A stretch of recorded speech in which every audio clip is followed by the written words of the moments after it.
gates. Sacrifice brings blessings we know. No earth must atone for the blood. Let it flow. Wake up the world. Justice in sight. Millions shall know. Brother Joseph's light. Praise to the man. He spoke the Lord. Jesus anointed. Prophet adored. Open the gates. Last days begun. Kings gonna praise. Nations gonna run. It's monthly Mormon Mondays. It's time for the secret handshake. Tune in and reach through the veil. It's time for monthly Mormon Monday.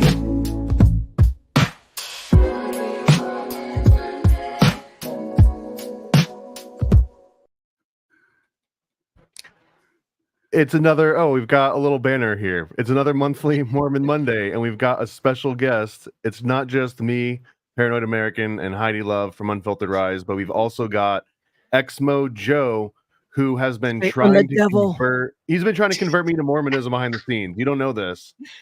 I said, don't say anything. I said, don't say anything. Joe. It's all been a ruse. We've almost got Heidi. We're going to claw that Christian back. So back into the for satanic a full introduction, I have to say, anyone watching, we have no promo stance on this show. So if you're looking for a promo show, this is a no-go if you're looking for the promo. That's right. Where'd Andreas go? Damn it. We've got I'm the Maymo. We've got an Exmo, and we've got just two Exmos, right? Is that? Yep. Do you guys? But an atheist Mo. Okay. Exmo. Is there a special name for being an atheist ex-Mormon versus it? Yeah, it's called being right. Correct. It's correct. Being right. It's called being the correct Exmo, and then they have these other Exmos that they're here and they're welcome. You're here and you're welcome, Heidi. That's fine. Mostly, it's just Heidi that's welcome with Joe. It's true. I mean, they're all welcome. I just get a cold reception on their part. I got mentioned. I got called out. I had to pay for it. I paid $5 to be called out on Mormon radio Ward radio the other night, the former Midnight Mormons. I'm like, I super chatted into them. I'm like, hey, I want to know what your guest. They had one of these women guests who like doubted the church, almost left the church, and then came back. I'm like, yeah. What did she read, and what did she that caused her to doubt the church, and what caused her to come back? And they treated it like it was poison, like every word coming out of their mouth. I'm like, okay, that was a pretty simple, innocent question, you guys. The vinegar that I got over it's like, okay, I'm sorry. That's anti-Mormon propaganda. That's right. Asking what did you read that convinced you to look into that the church is stupid and false, and then what did you read that brought you back? It's like, how dare you ask a question like that? She never said what she had read. So maybe she read my book, The Core Horror Argument. I won't mention those. This is no promotion. No, you can promo all you want. I just meant there's no pro-Mormons on the show. So there's pro-Mormon show for anyone tuning in that's like, I want to really have like reinvigorate my whole faith into the Mormon beliefs and Joseph Smith. It might be that one. And I'm decent at devil's advocate, but you guys are experts here. So I can't even really play devil's advocate on anything other than like the most superficial of things that come up. So the theme of today's show is Mormon Mafia, which it's informational. We're not Exmoing it up here. So just for promos, kind of by nature you are. I'll go light here. Okay. So the Mormon Mafia, is this just a silly term for like a group of violent Mormons, or is there like a legit mafia in the Mormon community? Well, A, there always was. B, they have different names and functions. And C, the one I focused on was definitely this crazy stuff for Vegas and helped settle Vegas. But there's always been a mafia. We got the Danites, the Brighamites, lots of ites. They like ites. Yeah, the official. So like before the Vegas stuff, which is where things I think really get interesting. Before that, the Danites were officially the Nauvoo Legion, which for the first in the first 100 years or so of America, they were the largest organized military unit in America, like a standing army. And, they were organized in Illinois under fairly reasonable auspices. They were, felt like they had to protect themselves, the Mormons, after the 1838 Mormon War. But that very quickly turned into, wow, we have the largest military organization in the country. We can run Joseph Smith for president of the United States. What are they going to do to stop us? We can do this. And he got charged with treason so many times. Like Missouri tried to try him for treason. And basically the state of Illinois had given him his own army and his own court. And they were like, come get him. And it's like nothing. And they couldn't touch him. It's like the Mormons figured out right about then that I need to see a updated Kamala Harris theme where it's like, we did it, Joe, but it's like she's talking to Joseph Smith. To Joseph. Okay, that's hilarious. But actually not hilarious at the same time because she's an idiot. But yeah, for sure. Even she's worse than Joe. Disagree. I think Trump's an idiot. But more important, I think they're all idiots. Remember? The more relevant idiot. I like them both. I want them both to be president. How about that? I'm anti all of it.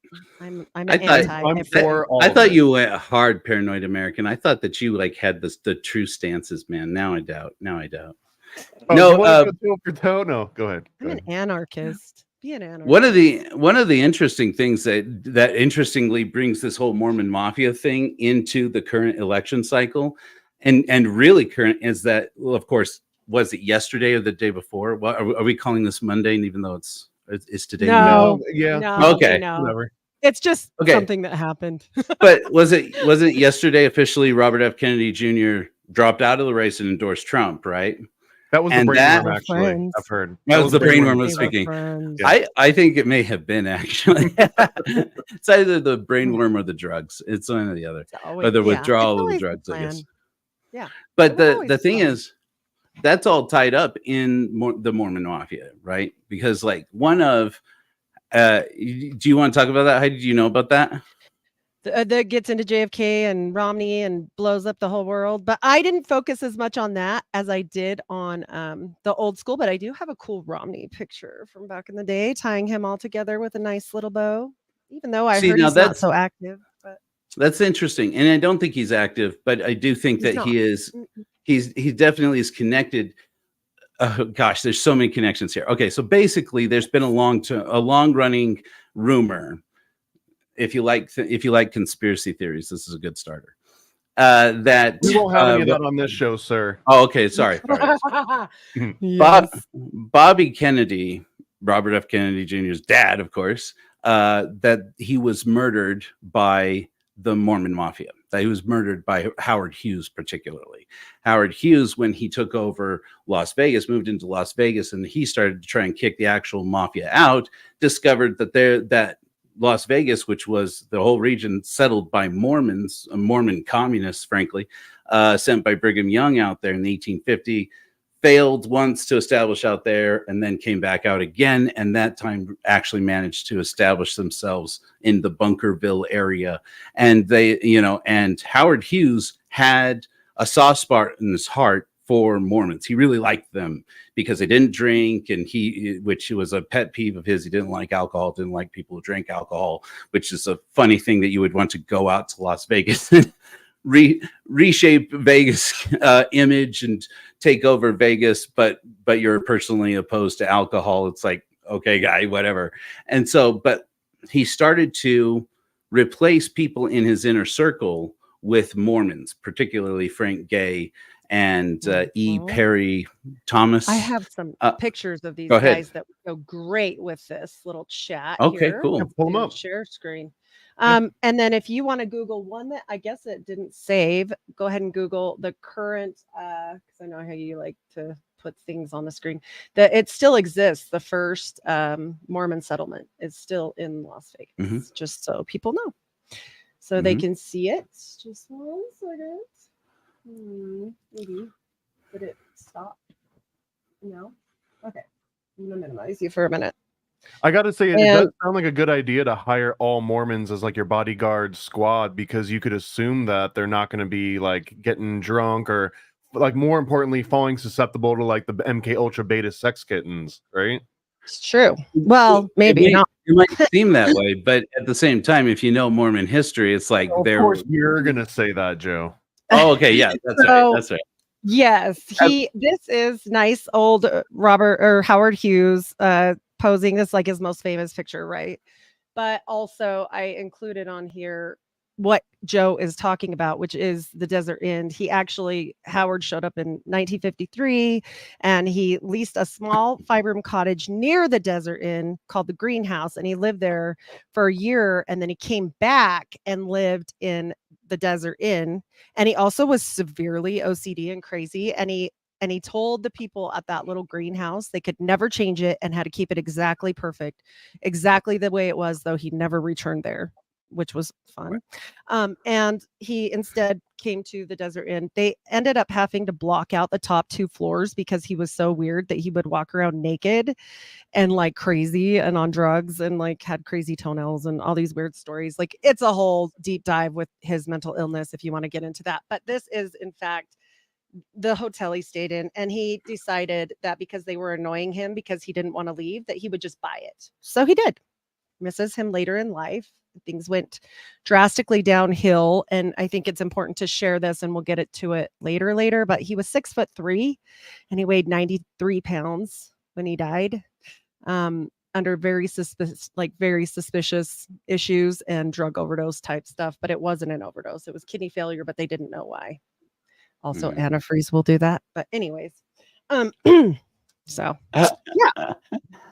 yeah. Howard, so like, but Howard Hughes, he was easily considered the wealthiest, if not the wealthiest man in America at times. He was like one of the wealthiest people in America. And, you know, there were all kinds of connections he made in there. But the thing is that Bobby Kennedy, when the Kennedys rose to power, ironically enough, they were very anti-organized crime, right? Which is weird because the Kennedys and organized crime, I mean, if it weren't for organized crime, the Kennedys probably never would have come up, right? But Bobby Kennedy, particularly when he was in government, he was cracking down, especially when he was Attorney General under the JFK administration, was cracking down on organized crime and monopolies, which is how he actually became kind of a hero to me. But then as he did, Howard Hughes got more and more paranoid about him coming after him and coming after his empire. And so he had hired a guy named Robert Mayhew, an attorney who used to work for the FBI in Las Vegas. So if you're going to get an attorney to represent you while you're taking over a city, basically, get a guy who used to work for the FBI, especially if you're worried about the government coming after you. Because you're a big corporation and or possibly involved in organized crime. And so he hires this guy for like, right here. What's that? I can put his photo up since you're talking about him. I think I have one of anyway. Let's see if I have it. This is McCord with Gay and Rankin. I don't think he's in here. I think I have him in another folder, but go ahead. Right. That's Mitt Romney. That's different. Yeah. But it's connected. It's all connected. There he is. So Robert Mayhew was like closely connected to basically. He was closely connected to Hughes. Hughes basically hired him to be. When he hired him, he said, "I want you to be my alter ego. Basically, you're going to do things that I can't do."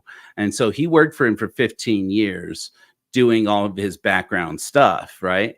And then as that was going on, Robert Mayhew starts getting Frank Gay, who is a Mormon, and as Mormons generally do, they only trust and hire other Mormons. He brings in this guy, E. Perry Thomas, who is a banker from Utah. And so you have all these, and they start hiring out people in the Hughes organizations and then start closing down Hughes's business and replacing them with other businesses. Like they founded Summa Corporation, which eventually becomes the main fingers in everything corporation that Howard Hughes was using to control industry all across, to make money across all kinds of different businesses, including casinos and aviation and just everything that he took an interest in and wanted to make money in. Summa Corporation handled all of it. And it was Gay and Thomas who were running like all of these organizations and filling it all out with prominent Mormons from the church. So that's, and as that happened, Robert It Mayhew gets even deeper. Yeah, with Mayhew. Mayhew goes way deep, way bad. He wasn't a Mormon. Just to say. right.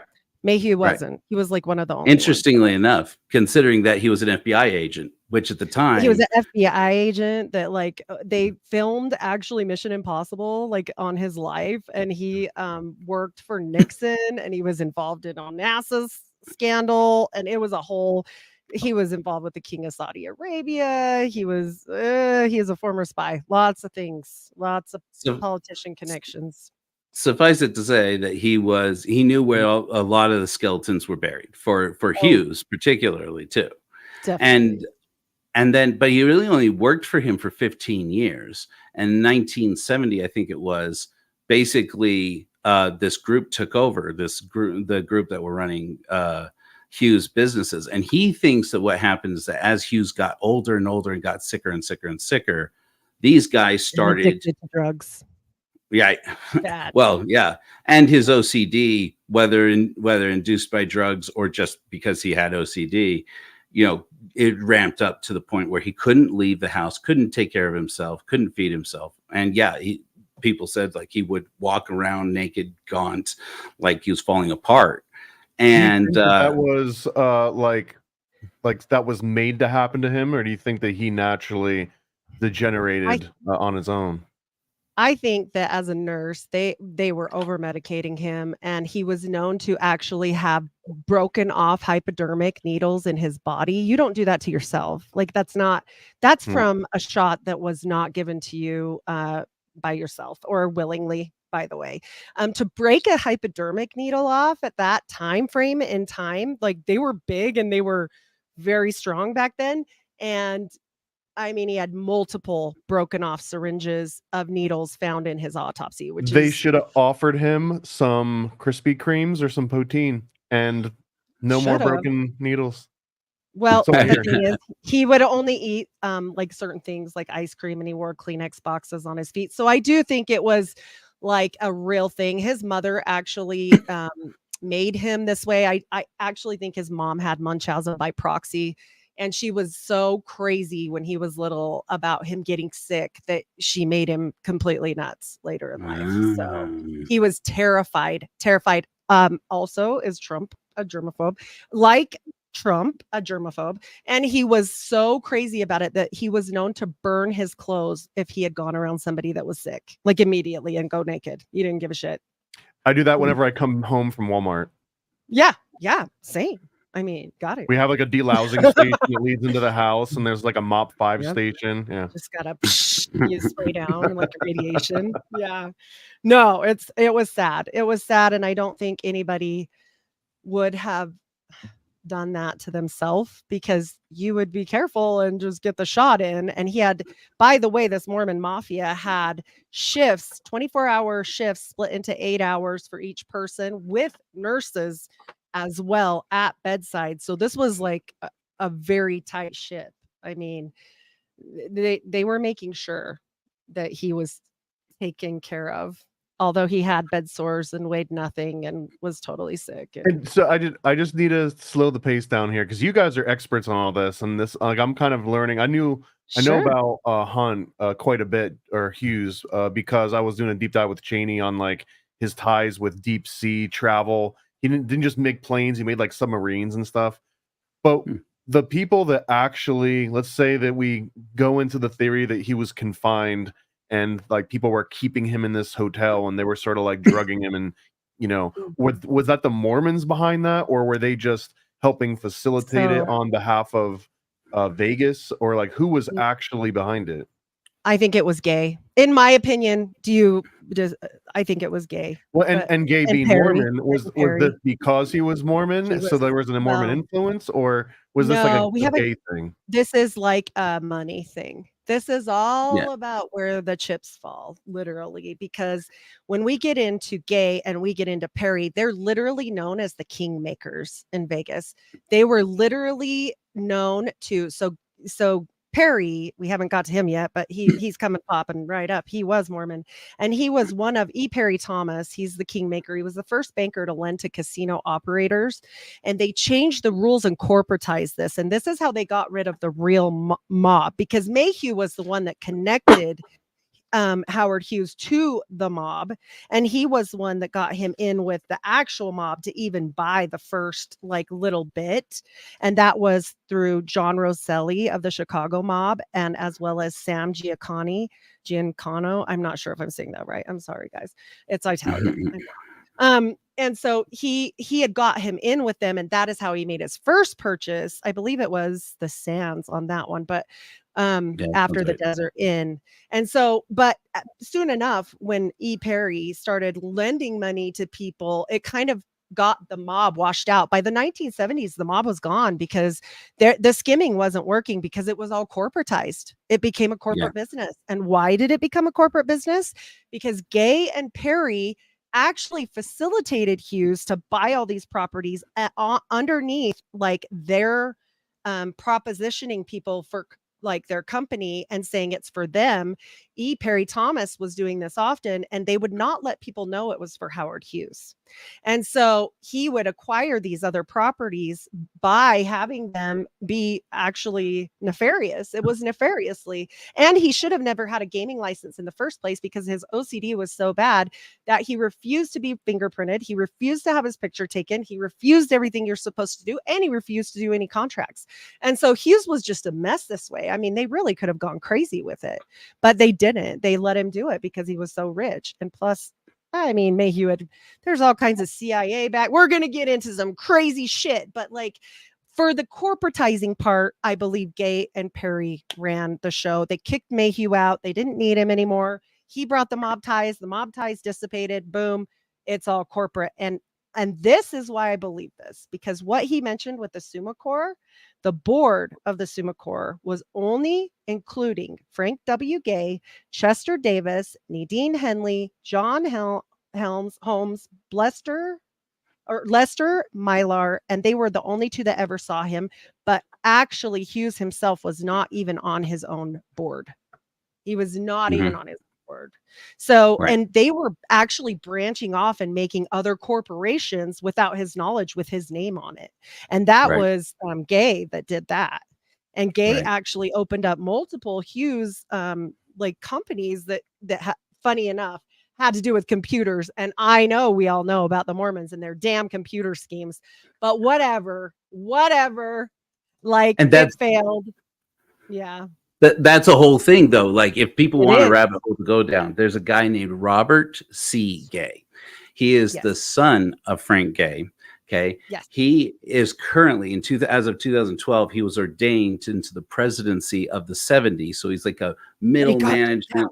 He got kicked out. Did you know this? They kicked him out. No, I didn't know this. 21 of the church. He got kicked out. No, of the quorum of the they retired him. Oh, they retired him. He's emeritus. 6 months before he was going to be like for life. They kicked him out. Oh, he got okay. off. Well, but this guy Robert Gay, he is Frank Gay's son, and his job before he was a general authority for the Mormon Church was that he worked at Bain Capital, which is Mitt Romney's Wall Street investment firm, right? Yeah. And then I gave the picture with Bain. That was the sign behind Romney. I can re-show it, but it said Bain in the background, so you can like prove what we're saying, that we're not lying. So. And he went in, and then he went into business with the Huntsman family, which is probably the most politically and financially influential family in Mormonism, and certainly in Utah.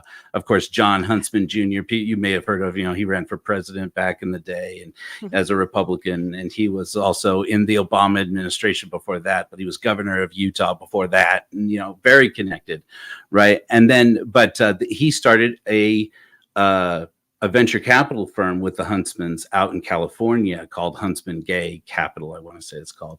And How so hard is so it he to went. have the name Gay and be Mormon? Oh my I can only gosh. imagine. Hi, That may Brother be one. Gay. Hi, This Brother all. Gay. Hi, Elder Gay. How are you doing today?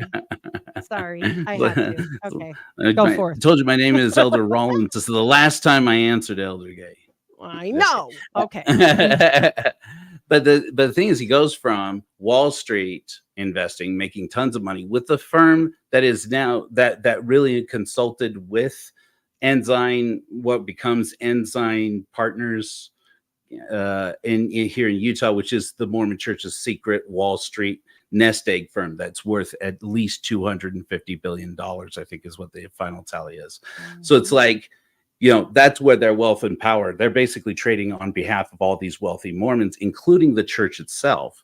And then he goes from there over with the Huntsmans to start a venture capital firm in Silicon Valley. And then from there, he gets made middle management in the actual hierarchy of the apostles and sub apostles who are called 70s in the Mormon Church, inside the actual official Mormon Church.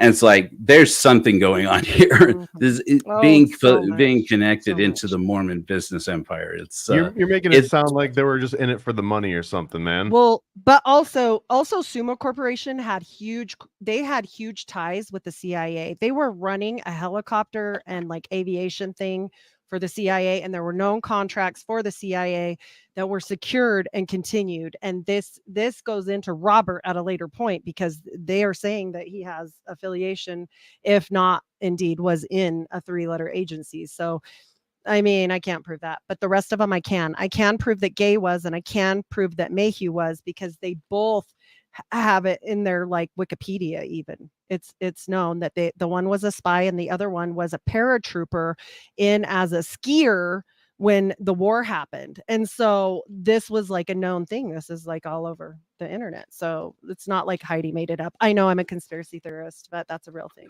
So, and I'm trying to find. Oh, go ahead. Sorry.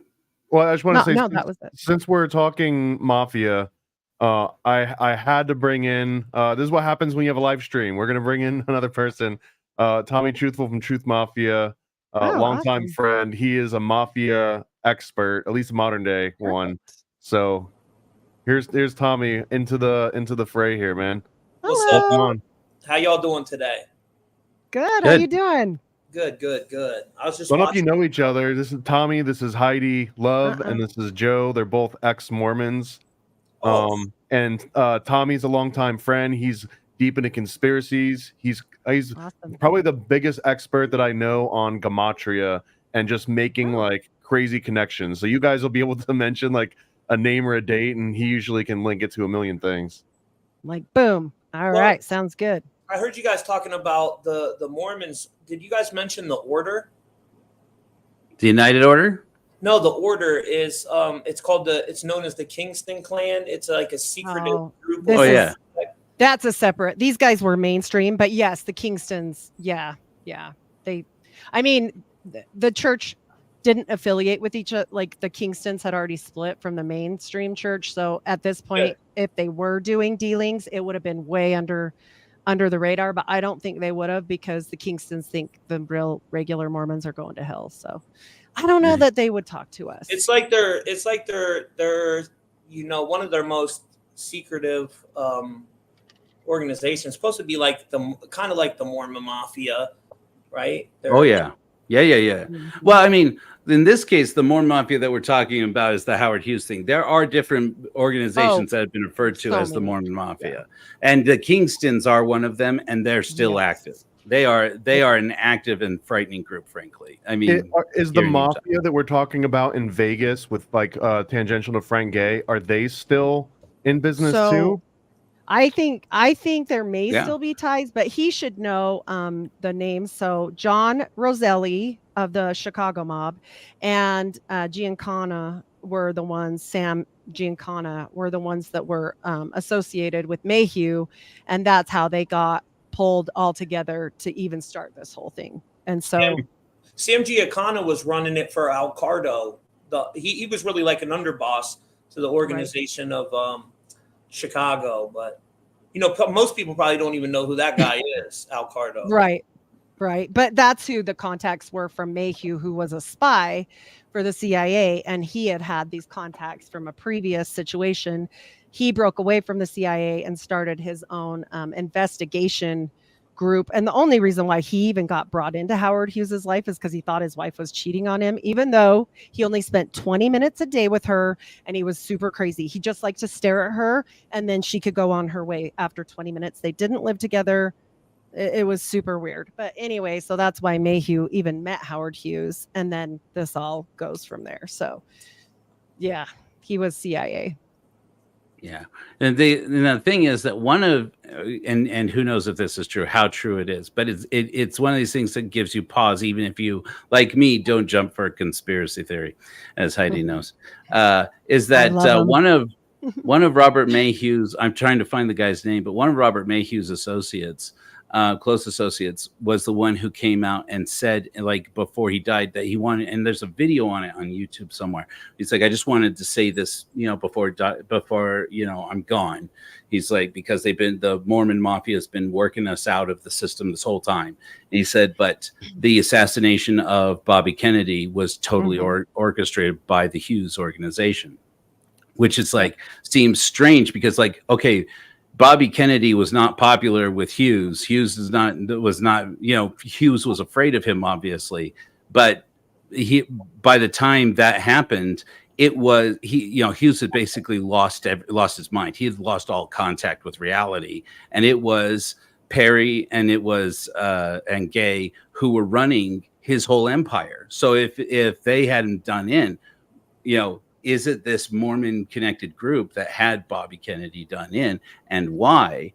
And it was Robert F. Kennedy Jr. who in 2017, after having talked with Donald Trump about it before during his campaign, it was basically apparently their conversations together or some association between them that resulted in Trump promising that he was going to release the JFK files when he became president, which he released, like, I think it was 28,000 individual documents, classified documents about the JFK assassination and Bobby Kennedy, but then held back. He's promised to do again. He's promised to do again. He's promising to do it again. He's promising. Yeah, Robert. But it's like, why did they withhold anything from the beginning? I mean, it's been, come on, guys, it's been, what, going on for 60 years here. Well, does this mean that Mitt Romney would have never released the JFK papers? Because never. He's totally involved. No, he's 100% involved in this. That's crazy.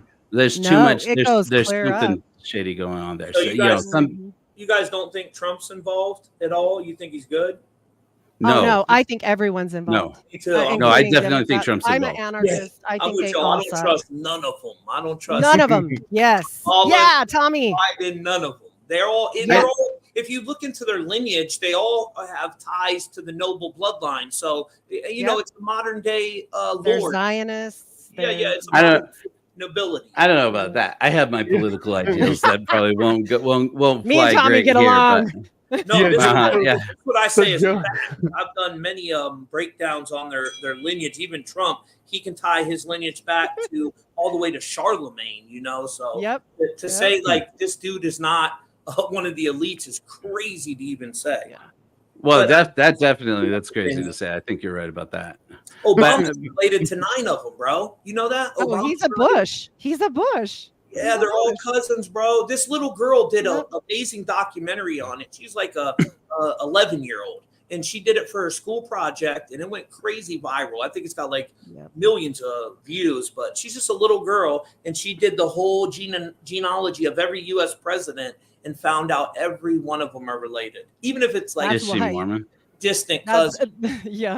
Why? Mormons are all about genealogy. And that has nothing to do with racism.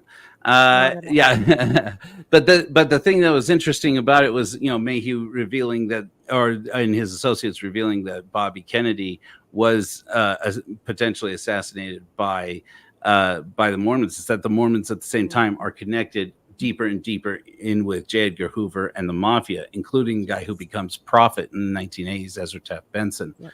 And so it's like all of that interconnects. And it goes clear down to the fact that all of these men made a tremendous amount of money.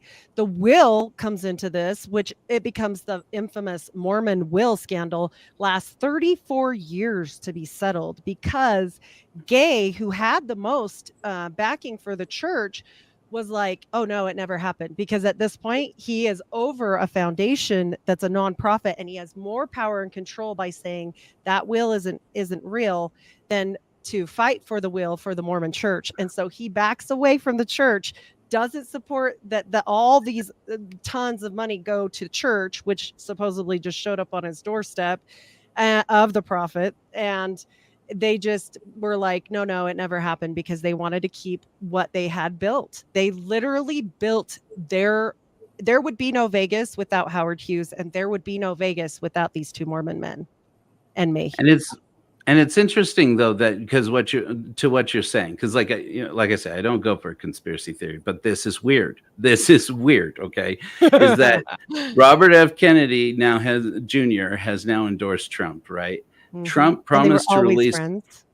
They were always friends. And JFK Jr. and Trump were supposedly friends. I mean, there are pictures of them together and stuff. What do you mean were? He's still alive. They are still friends. Oh, that's right. That's right. I forgot about the shadow government. And you know, the word conspiracy was coined during the JFK thing. So it's to anybody that thinks freely and open-minded. That's why they use that term to make you, oh, this person's crazy because they think outside the box. So just to let you know that. The three of us. I was talking to Joe before we started, but like me, Heidi, and Tommy, like we wear conspiracy theorists as like a badge of honor. But I guess within the atheist circle, as you were describing, you put it in your words, but that conspiracy theorist has a very specific negative connotation in Joe's world. That's crazy. We're all I would think you got to be more into it, Joe. You know, because. I'm all about people. I'm all about pointing out that, anybody who ought to be labeled a free thinker is obviously going to be cast out from mainstream society. We atheists are all about that. Most atheist organizations have been called free thinker organizations in the past. The atheists that Hitler had done in and hunted down were the German Free Thinkers League. I'm with you. I'm with you as far as that goes. But I'm just saying. I know that there's some weird things out there that even guys like me are skeptical.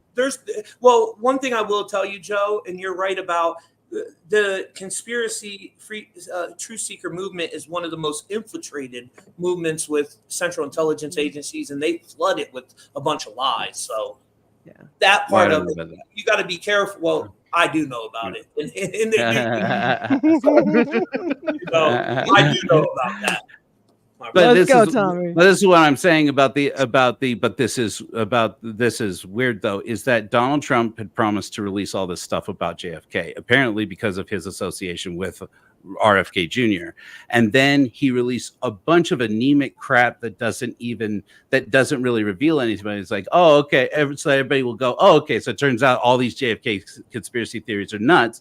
But then it gets mentioned at the bottom of all the media reports. There are a group of documents that they've withheld that the Trump administration says they're going to release later, and they didn't. Mm-hmm. And now they got passed forward down to the Biden administration, and Biden shut it down. Nope, this isn't happening. So it's like, wait a second. Okay, I'm not saying that that's where the good stuff is, but that's the stuff they didn't release. So there's something there that we're not supposed to know. I'm so convinced that Bush's name is all up in there because the Bush dynasty, like if they were pointing to Prescott Bush having any kind of responsibility whatsoever, or even Bush Sr., even though they're both gone, the Bush dynasty wants to live on. And for that reason, I could imagine these records being sealed for centuries because the Bush dynasty doesn't seem like it wants to go away anytime soon. There's going to be a new wave of Bush dynasty members, right? Howard Hughes was a part of that. Howard Hughes was a part of backing the New World Order idea with Bush. There is freaking paperwork out there on that. I didn't go far into that because I would have been there all day and I was already getting a ton of stuff from this. Didn't Howard Hughes have super OCD too? Yes, he was super nuts, super nuts, and on lots of drugs. They said he took drugs. Yep. But here's the thing, Tommy might have missed this. Tommy, I'm a nurse. you know. Tommy, on his death paperwork, like all of his autopsy stuff said there were multiple hypodermic needles broken off in his body. You don't do that to yourself, though. No, you don't do that. No, that was why somebody did that to him. That's crazy. Yep. A lot of them get. And they took him. They took him out Yeah. in 1970. They took Hughes out of Vegas on a stretcher in the dark of the night, and Gay showed up 2 days later, and that was it. He never came back to Vegas ever again. And Howard Hughes he died. He was the one that had the ties to the Mormon Mafia. That what's your name again, brother? Me? Sorry. I'm Joe. Yeah, Joe. Was Joe. I Joe. didn't see your name up there. Sorry, but yeah, you don't really hear about the Mormon connection to the Las Vegas. You know, you always hear like the Chicago connection, or really what people don't really know is that there's a huge Jewish connection, and all the mafia was really ran by Myra Lansky, Murder Inc., all Jews, right? The Purple Gang, all Jews. They were all Jewish. So some of the biggest names in the mafia. Meyer Lansky built all Havana, Cuba. He's one of the main people. You can't even mention Las Vegas without mentioning him, you know. And it seems like they betrayed him at the end too, though. He tried to go back to Israel and get them to help him out, and they kind of abandoned him, you know. So I think once they're done with you, they just kind of whatever. They don't care. I'm gonna just have to take notes from you on that because I don't know anything about that. But the thing that's interesting to me. I got a Mormon question for Joe and Heidi. Isn't there some kind of like a moral barrier for Mormons to be like founding Las Vegas, or even after it's built, right? Isn't it against Mormon code to go and gamble money or even partake in pretty much anything Vegas has to offer? But not about those investments, though. And that's where Mormons don't care about getting their hands dirty. Don't touch the dice. That was the comment. You don't do your own drugs if you're the drug dealer. You don't touch the dice. And that's why Hughes liked them so much, because he knew they wouldn't gamble, but he knew they were going to make him money. And they did. They made him so much money. So Mormons are allowed to invest money into things that are incompatible with their belief system. Like not only allowed to, not only allowed to, it's part of it. I'm sorry. Go ahead, Heidi. Oh, I was just saying if their tithing check was big enough. Hey, why do they use why do they use the 8-pointed star? The Mormons, they got that all over they do. They use the Star of Rampham. Yeah, the Star of Rampham is 100% their priesthood. It's actually the insignia for the men's priesthood, the Melchizedek priesthood. Tommy, I'd love to do a show with you on a bunch of symbolism. We could go crazy. Yeah, we'll have to do that sometime because then inverted pentagrams. There's a whole. I'm going to get into. Let me just. We'll get crazy if we go there. I can. Okay, right.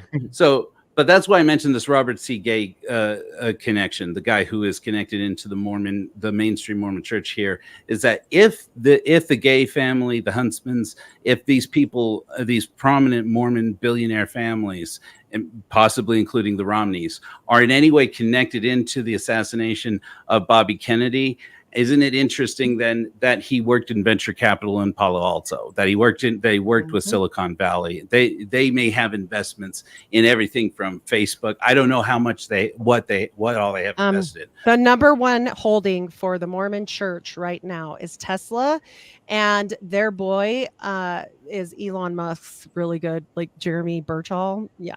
So they should look at that. But anyways, yeah, that's a whole thing into it, though. It's like huge. That's a thing. But I will say this, as far as the continuation of Vegas, this E. Perry Thomas, the kingmaker that I mentioned, comes up again to continue Vegas because they say that he was, and I quote from his son, Steve Wynn was like a son to my dad. And George Eccles was kind of my dad's godfather. So this goes super Was Steve Wynn Mormon? No, but he was very connected to Thomas. E. Perry Thomas, the kingmaker. Yeah, they came up together, and like it wasn't he the one who bought or built the Bellagio, the Mirage. He built like all the big casinos and hotels, and he was backed 100% by E. Perry Thomas and his bank. and they were Mormons. That Which is a Salt Lake City bank. Nobody here talks about the that Bank either. of Las Vegas. Yep, the bank. What's up with that it. Bain Capital that guy run? That dude you mentioned, that Robert C. Gay with Romney. Yeah. Yeah, with Romney. Well, he was part of Merrill Lynch, and it was all a bit. It's a big. Man, these people are doing everything, ain't they? Money. Well, money. These are anything white money. Criminals. Yeah. Here's the thing: is that like even Brigham Young, like going way back there, right? Brigham Young was dead set against drinking, even though the Mormon Church had its policy about not drinking alcohol. The policy was founded by an alcoholic, Joseph Smith. I'm just going to go ahead and say that. And the policy was, don't drink alcohol that other people make. Brew your own wine and only drink that. By the time they get to Utah, there are a lot of Mormons who drank at that time.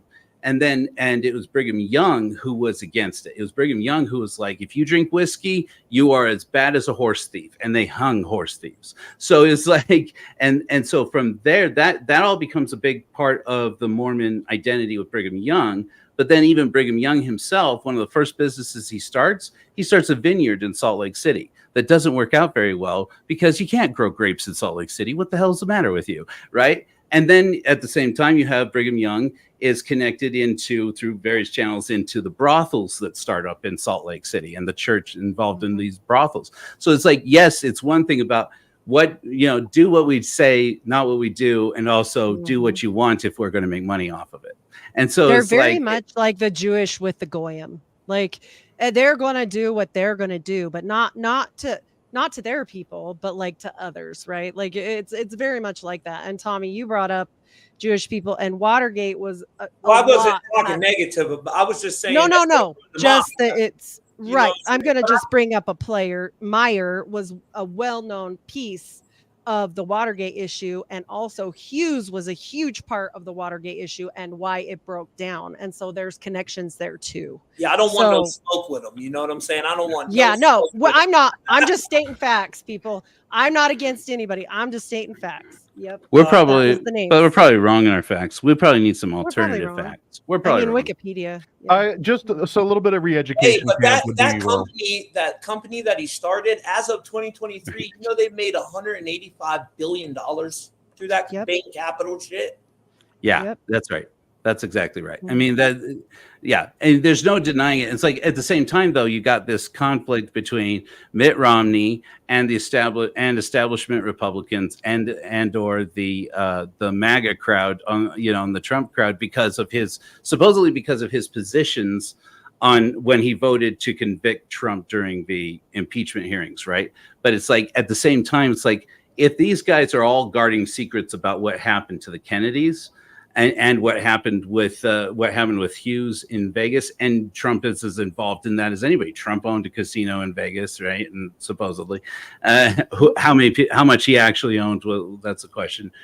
I love that he owned the Atlantis hotel too. Yeah, that one's right. Fun. That's a little rabbit hole. Well, they say the only man who ever created a house created a casino where the house always loses. Yep. But if they are all connected into it, is it really just about the impeachment hearings? Is it the impeachment itself and the conviction? Or is there some kind of conflict going on between the Trump side of whatever this conspiracy is, if there is a conspiracy, and I'm not saying there is one. And if there is one, then I say there isn't one, definitely. And I'm sorry for all of this. Yeah. And please, I take it all back. Please, Lord, take me back. But, is the Bain Capital crowd one side of this? And is it warring with the MAGA side or the Trump side? How, what is that conflict and how much do we know about it? I don't know. And then the bigger question is for me right now is how does Robert F. Kennedy Jr. hold out so long in this election and then reluctantly endorse Trump right at the end? Reluctantly. It's like, what actually is going on here? I mean, there's something more than what we're being told. And also, Paranoid American, you mentioned the Bush, or was it Tommy? Whoever said the Bush problem. I do want to say one thing.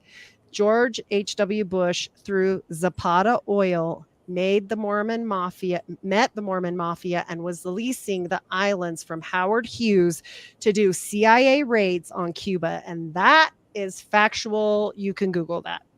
Yep. So. Yeah. Yeah, we got to do a podcast sometime, Heidi. Yeah, I'd love to. We definitely have.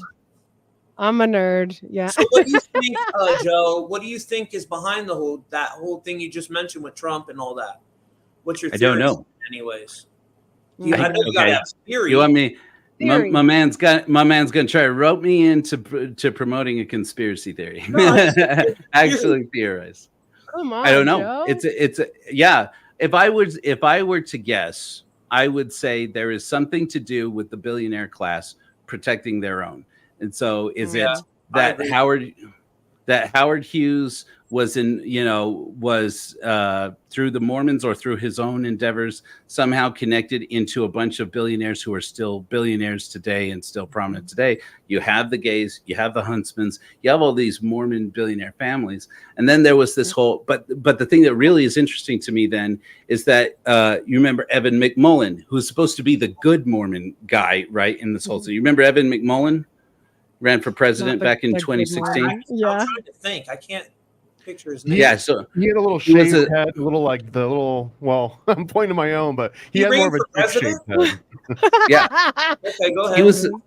He was a former, if I remember right, he was a former CIA agent, considered a big patriot, and he rose to prominence during the whole, conversion from the Utah Mormons, Republicans, going from supporting Romney to going towards Trump. And, Evan McMullen was the guy who emerges in the middle of that to say, don't support this guy. He is corrupt as all get out. You want somebody who is a homegrown Republican Mormon hero boy. It's got to be Evan McMullen.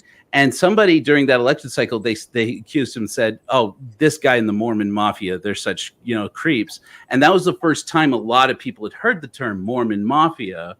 And so all of a sudden, all of these creators in social media start saying, oh, Mormon Mafia. Oh, here we are, the Mormon Mafia. We show up at your door and try to get you to keep your family together, try to build eternal families. We're trying to blah, blah, blah, blah, blah. There was this concerted effort to take over the hashtag Mormon Mafia, anything related to the term Mormon Mafia. And do you guys still hear me? I lost I'm not hearing. Yeah, and I'm curious when you say like they're trying to take over Mormon Mafia. Is this the gay Mormon Mafia? The gay mafia. We're gonna call it the gay mafia. Is that the gay Mormon Mafia? The gay Mormon Mafia. It could very well be. That could be it. Exactly. I mean, it's like, why are they suddenly trying to rebrand this? His name was gay. Why are they trying to divert everybody's attention away from actually Googling what the Mormon Mafia is? There's so many things people say about Mormons, and the church has nothing, just doesn't even respond to it. They're like, let it go. Let it die out on its own. Don't feed the fire, right? Then this Mormon Mafia thing, right? Then the Mormon Mafia thing starts trending on social media, and all of a sudden, these Mormon creators start coming up all over with, oh yeah, the Mormon Mafia will bake pies and leave them on your doorstep. Don't eat it though. It's like, it's like they're trying to sanitize this so that people, they're trying to take it back. That's exactly right. Right. And then there's SRA stories that come out, and they try and link the Mormon Mafia just with the SRA stories. Not that I'm saying they're not true or whatever. That's a different story is all. And it's a different family, and that's into the Levitt situation. And that's all speculation anyways, because read Paper Dolls and Cowboy Boots, not my problem. Anyways, so if you want to look into that, that's a whole different thing. But then they're pointing to that because Levitt went on TV and said, I'm not a cannibal. What? Like, why the hell would you do that? You're the attorney general, you weirdo. And so now he lives in Scotland, but don't worry about it. Anyways. Oh my gosh, that's a whole rabbit hole. I really don't know anything, but whatever happened with that, whatever. I'm a dumb blonde. Like, don't listen to me. Go look it up.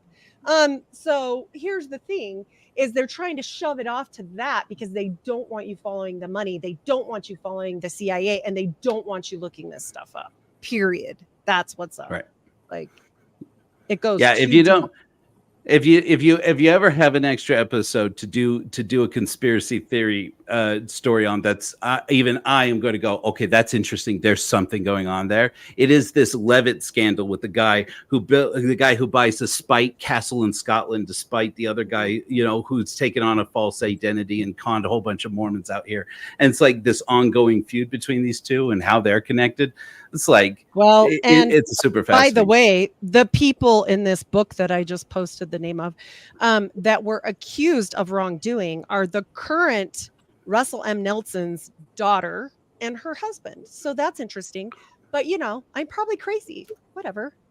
Yeah. The other side. Yeah. It's interesting that you bring that up. Okay. So the other side for me, I have a whole series on Hellfire Agency called Underground, where I just go hard about Tim Ballard and Operation Underground Railroad and the corruption going on there and all the scandals that are going on there.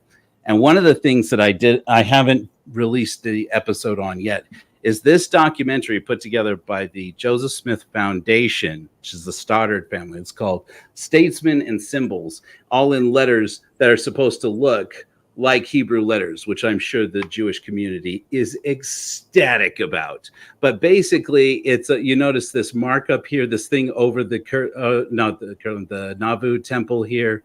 It looks a lot like the sign of the compass in Freemasonry. Yeah. Okay, basically, their main guy they interview in here is Tim Ballard, talking about how Freemasonry built this country. It's gotten a bad rap, but the Freemasons are the true disciples of Christ doing God's where's your word. hat? Yeah, you don't know this, Joe, but we're not allowed to talk about Freemasonry on this show. Oh, I'm sorry. In any sort of negative Thomas, light. where's your hat? Where's the hat?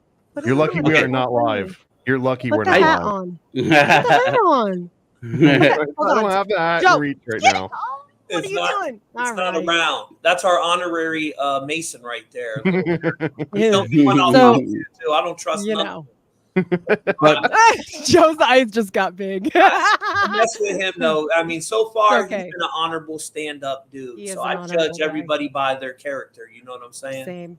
Right. Same. But it's working. But here's the thing: when you talk about symbolism in the Mormon Church, about like 5-point inverted pentagrams and stars in Mormon construction and everything, that all goes back to Joseph Smith's history as a Freemason, and when the Freemasons kicked him out because he was doing weird things, because he was doing too many. Wow, I didn't even know he got kicked out of the Freemasons. That's interesting. Yes. Oh, totally. Yeah. Yeah, and he became like it was like within weeks, no? Don't the Mormons it was they're like the lost tribe of Israel, though? Don't they believe that? Or is that not the lost tribes of Israel are a disaster. Right. They're Ephraim. Were you Ephraim? Were you the tribe of Ephraim or Manasseh? Heidi. What's that? I'm Ephraim. I'm from You're Ephraim? I'm from Manasseh. So there's only two of them? Ephraim and Manasseh are the two tribes that they say. Let me tell him really quick. Some guy comes in and puts their hands on our head and channels to another god and freaking tells us where we're from. That's how that happens. So put that in your hat. I am dead ass. I have a whole presentation on occult Mormonism. We can go there. I received mine. Hey, looking good, buddy. His high Scottish Rite hat. Which there we go. Is that Scottish Rite? Is it Scottish Rite? Oh. Yes, he is. They're the only one that used the double-headed phoenix. Yep. Oh, well, they're the only ones that go up as many numbers as Thomas has. Thomas has a lot of. I'll say this: that looks a lot. That looks a lot better than my Freemason hat in the morning when I was a Mormon to the Freemason. Mine Freemason. What he's not going to tell you is it goes beyond 33. That's what he's not going to tell you. I know. No, the occult one goes up to 90 something. I can also go to any shopping mall and park my car and get free parking if I show this thing. Just so you know. Oh my gosh. And I don't have to buy anything. I'm in. Let's talk.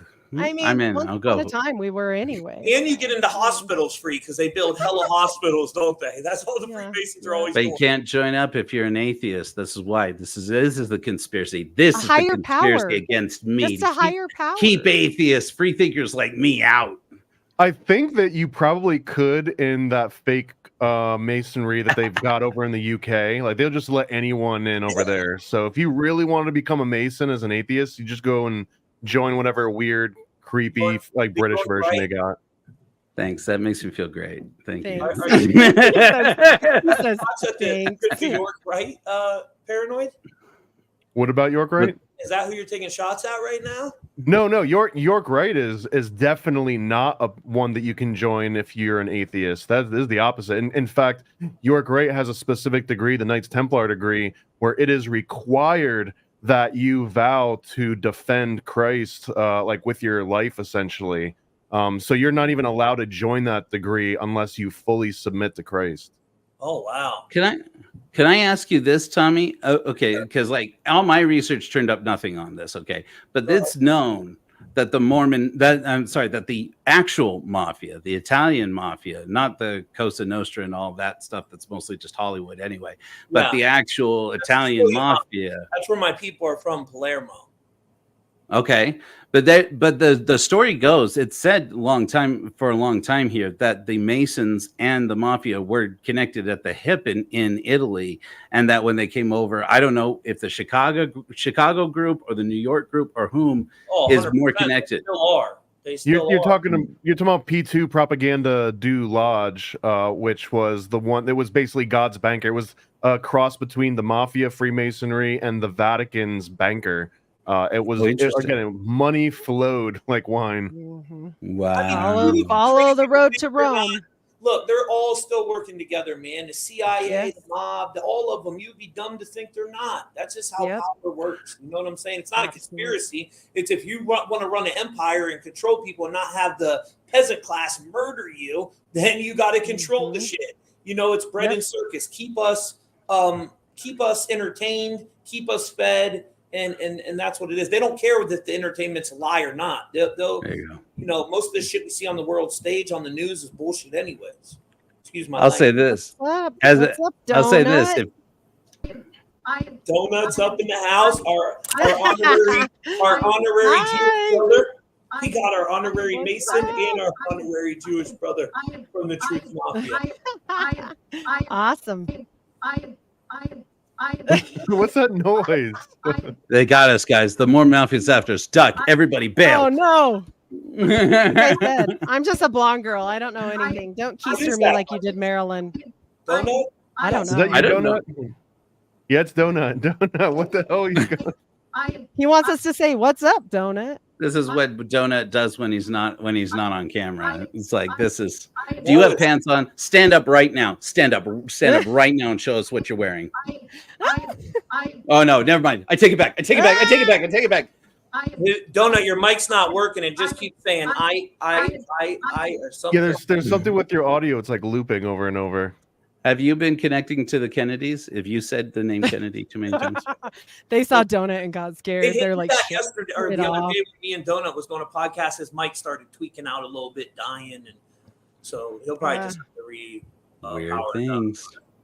I don't jump for a conspiracy theory, but some of this stuff is weird. Me, I used to, when I first started doing this, I would look at certain groups, right? Like Israel and stuff like that. But then when you start to really realize how all this shit works, they use all the different nationalities. So it's not like it's one specific one at the top. It's really this whole white Anglo-Saxon cartel that has built an empire. And it's the old British, the British Empire that's still running shit today. Absolutely. I don't know about that. But I'll tell you what, if you want to get... My brother Joe always says that should be your catchphrase. I actually don't know about it, and that's what I'm saying. But I tell you one thing that I don't know too much about, because nobody knows much about, but that I think is interesting. You want to get me to jump for a conspiracy theory. You mentioned the words Vatican Bank, and I'm in. I'm like, yep, give me that. That's because there is 100%. So much cheese down that tunnel. Well, of course, you're an atheist. You're going to hate on the Catholics, too. I mean, come on, Joe. Correct. And it's funny because I don't really hate on the Catholics, but I definitely hate on the Vatican Bank because there's a lot of dark, shady things going on there. You get that extend out to things like Mother Teresa, and that's an atheist thing. You know, now is that the connection between Mother Teresa and how the Catholic Church did away with the institution of how they vet people becoming saints because they said she's a child trafficker. You never heard that conspiracy? I swear to God, they said that about Mother Teresa. Yep. That was one. Yeah, I don't know anything about that. I read that. I think, but who knows if it's true? I mean, I don't put it past. Dude, like I don't put anything past any of them. I mean, basically, Christopher Hitchens basically exposed in his book the missionary position, and then he had a documentary that it's like Channel 4 or BBC produced called Hell's Angel, and all about how basically this woman in all of her positions was all about getting as many babies born into this world as quickly as possible, get them baptized into the Catholic Church, and then dump them off the face of the earth as quickly as possible so that they wouldn't have to suffer. They'd just be more angels in heaven. And as you get into that, it's super fascinating. Like, it's not really a secret. It's well known that she did that. But like, people are like, well, where did all the money? Because like, she took money from the Duvalier family. She took money from Charles Keating, the Keating Savings and Loan scandals. She took money from the most corrupt people in the world who wanted to clean up their image. And all this money that's supposed to go to her missions of charity, it all ends up at the Vatican Bank. And then all of a sudden, John Paul II wants to make her a saint. And so, and it was Christopher Hitchens, the atheist, who came out and was called to be the devil's advocate. You know, this was like an official position in the Catholic Church, the Advocatus Diaboli.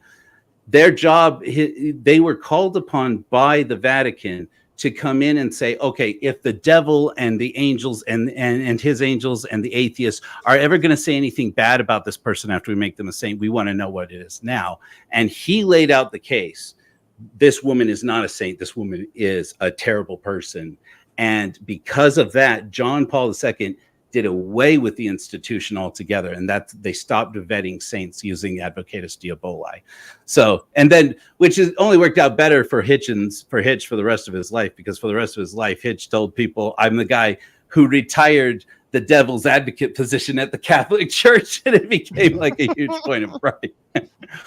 But it's fascinating. It's like this, the people, you think that the Vatican is wealthy and connected, right? But since the collapse of the papal states, really, it's the Vatican Bank. And who's in charge of the Vatican Bank? The flat Trump. Reality is no one knows. Okay, yeah, it's Trump. Okay, we're going to start a conspiracy theory. I'll just go for that. The first Catholic president dynasty. Who's in charge of it. You know who's in charge of the Catholic Bank. It's quite easy to tell. Man. It's the resurrected Roman Empire. It's the same thing. They're the same people that built, which we got Washington, right? It's its own kind of nation, just like London, just like the Vatican. And in London is the financial institute. Washington is the military industrial complex for this resurrected Roman Empire. At least that's my theory on it. Okay. My grandpa always said, you're never going to know my grandpa came from the south side of Chicago, and he was involved in some crazy stuff most of my life and ended up in Sundowners and stuff when he came out here. And he told me one thing: anybody that tells you a name is a punk, you'll never know who really runs anything, because the real players, they don't have their name out there. Period. Yeah, no, you'll never hear, real names. We hear like Kennedy, Rockefeller, all these names that it's a shield name. Yeah, shield. They're like front people. You know what I'm saying? Even the Orsinis, the Medicis, the Cologne families, these are black nobility families that no one really knows. Aldovandi, the Pacers. You want to look up some stuff, get yourself in trouble, go look that up. Orsini. Oh, man. Orsini's one of the powerfulest families in the world that nobody ever mentions. So, yeah. I mean, they pretty much own all Washington, D.C. Look them up. But now you have, in America, we have new money conspiracies, right? Now I'm doing it. I'm theorizing. Okay, here we go. I don't jump Joe, I'm going to get you. We'll get you, Joe. We'll get you on board, brother. Here's the thing. I don't know if you noticed this. This just came out like in the last 48 hours. But there's new coverage about, like Fidelity Investments has been trying to claw back their investments into into Elon Musk's, since Elon Musk. They claim that their analysis shows that since Elon Musk took over Twitter, it's lost 72% of its value, and their money is all their money in there is tanking. And part of that that case, and then the mediation case by the employees fired by Musk while he was there, has revealed that the top secret group of investors, who were the people who actually put up the money for buying Twitter, at the top of that, the first name is P. Diddy, which, as you know about P. Diddy, yeah. Oh, So yeah. Jared speaking- Birchall is right on there. Jared Birchall too. What's that, Donut Donut? Scott. Donut, remember when you showed P. Diddy with the 4 6s on the elevators? You know where I noticed that, brother, the other day? And this is totally off topic, guys. So this has nothing to do with what we're talking I know about. what picture you mean. Yeah, But yeah, there was 4 6s. Everybody's trying to say, oh, it's 666. No, it was 4 6s. And the 4 6s, they just had it on Yellowstone, that ranch that they go to down in Texas. It's literally called the 4 6s. So that symbolism is being shown over, and there's something up with it. I don't fully understand it right now, but they're showing it to us over and over again, the 4 6s together. Just speaking on behalf of the Prince of Darkness, who is, full disclosure, my employer, and everyone who knows that. Everyone knows that at Hellfire.agency, where one can sign up and get all of my exclusive content for $6.66 a month. I gotta I just say, have to dude, say, almost all figured you was Satanists, working for I y'all. think, probably start as edgy atheists making jokes, and at a certain point, they think to themselves, He's what gotta would it be matter friends if I with took another Jim song? Bob. Paranoid. You know He's Jim not Bob? doing that. You know Jim Bob on Instagram, Joe? no. You should look him up. You and him are almost identical. I mean, I would think that you watch his content. Maybe he doesn't believe in no conspiracies either. He's very Interesting. Very. We could get to. He's funny. We though. could. Comedian. We should get together, him and I, and get on a podcast to talk about nothing. It's kind of an occult, right? Right. Feel like an Like episode I of say, Seinfeld. Everybody's tossing out Elon's name. You look up Jared Birchall, you'll get some answers. Allegedly. I have another Elon tie here because Elon, there was an article from 2 years ago that he bought this Mormon temple called the Kirtland Temple in Ohio. Mhm. Okay.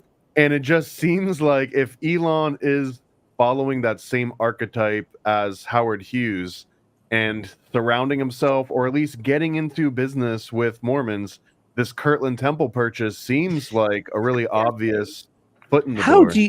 How are you freaked telling Joe me out. something You freaked about Joe Kirtland out. Temple? And I've never heard of this. That's wild. Is that true?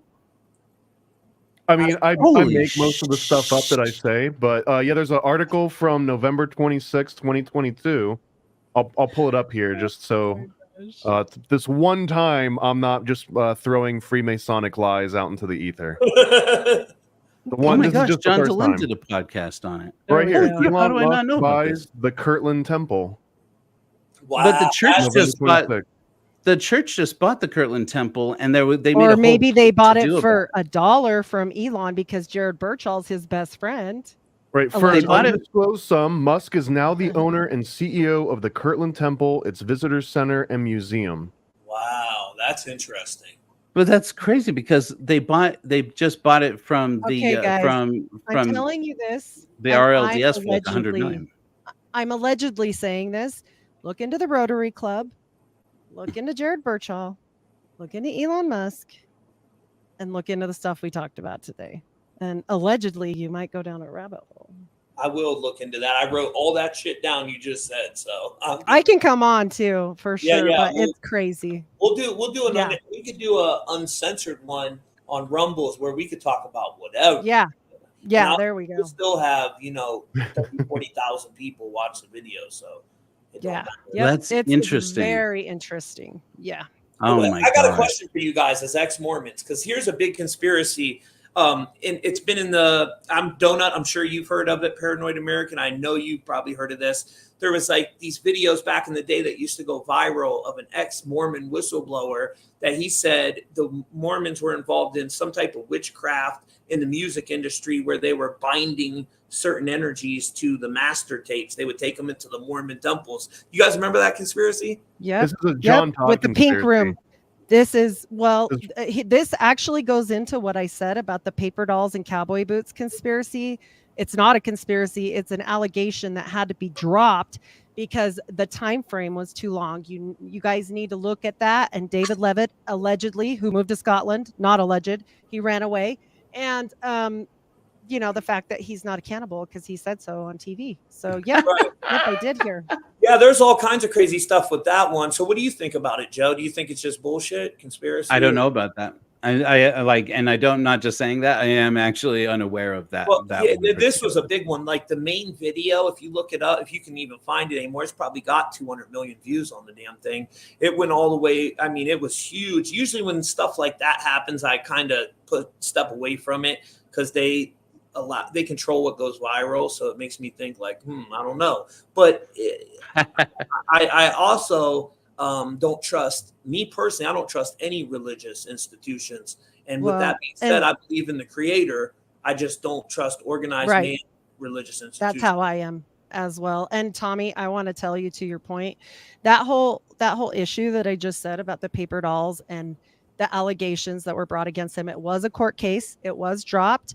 It is against the current president, prophet, seer, and revelator of the church's daughter and her husband, Russell M. Nelson's daughter. Wow. And Russell M. Nelson is a member of the Skull and Bones Society, Utah chapter started by Yale's Skull and Bones Society shortly after, I think it was maybe 18 years after they started theirs. But the brothers from Yale's society came out and started the one at the University of Utah. And so he's part of that and part of Al and Key instead of Scroll and Key. So Donut may know something about this as well.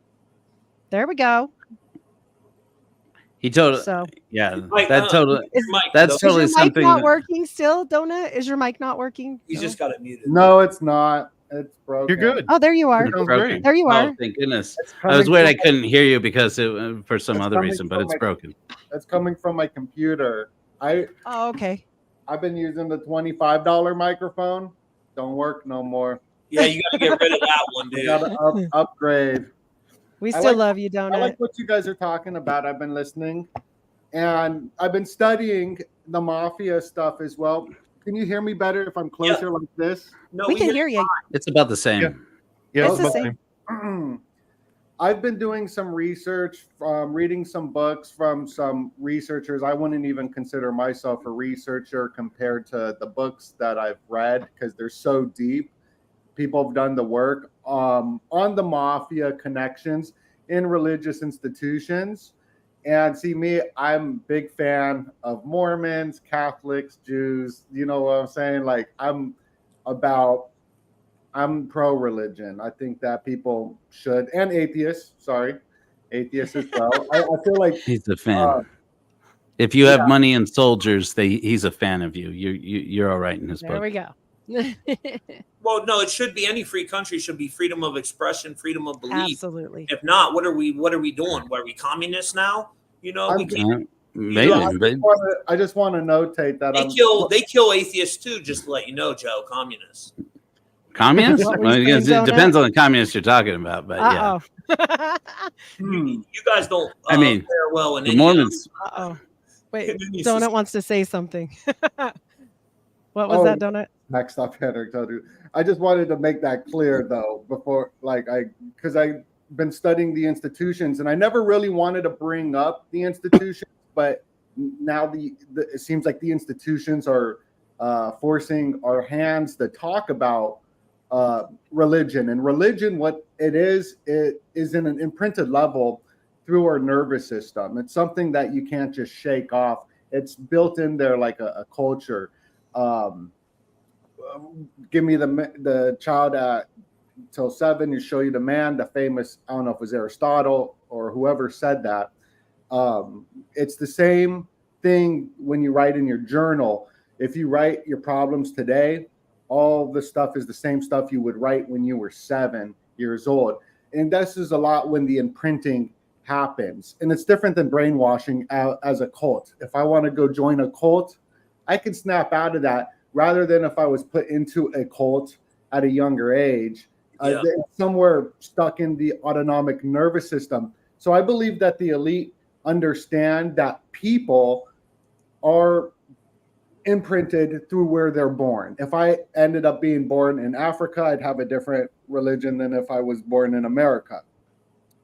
So We're very tribal. Know that we're very tribal. Yeah, that's what sports are. Sports are just tribal warfare. And we're also kind of sick in the head as well. And we're also very spiritual as well. It's this weird dynamic. So yeah, we want to kill just wanted- anybody that's not exactly like us, right? But then we talk love and peace. It is a very weird love dynamic. and peace as long as you follow my religion. Right. Right. Yeah. My thing is, as long as it's not corruption, right? Because absolute power corrupts absolutely. And at the top of every religion or faction or government or whatever it is, when you're hurting people, and there's cults inside cults, which I truly believe about Mormonism, because like I've known a lot of good, nice Mormon people, man. Oh, like sure. my grandma's a Mormon. I was raised in it. I have Mormon DNA. Like this was from birth for me. And I'm just saying, like, not everybody knows the stuff Just at the like top, Jewish and people. that's truth. Yes, it's true for everything that And Freemasons. gets into a faction. Freemason. Yeah. There's a couple good Yeah, ones there's that- bad people. Yeah, there's bad people everywhere, and they give everyone else a bad name. And so, Well, yeah. and so like something that Heidi and I have talked about this. That comment though. I didn't. What was I'm the sorry. What comment? was that? I said, well, I'll get missed it. crucified for that comment though. The Freemason part, yeah. they'll get me on that part. You know what? I don't care. I stand up for He's- everybody. Like He's my friend. I- America's my Yeah. friend. I don't give a shit what he's my friend. you know. yeah. He was a And he scholar. knows it. Remember, I try to get inside info from him though. I'm always So trying. you He guys ain't are going gonna. to be spared from the first big wave of the culling. I've put a good word in for all of you. Thank you. Thank you. Thank you. Really Yeah, thank you. appreciate Tommy. that. You're I need so it. good. Spared us. I'll be needing it. You're You're gonna have to get a chip. Look- but that's the only Look, catch. he's gonna cover the Freemason end. I'll cover the Christian end. Tommy will cover Christian end. Donut one can cover the Jewish end. We'll be good. No, I'm not. A I'll be the Christian. atheist.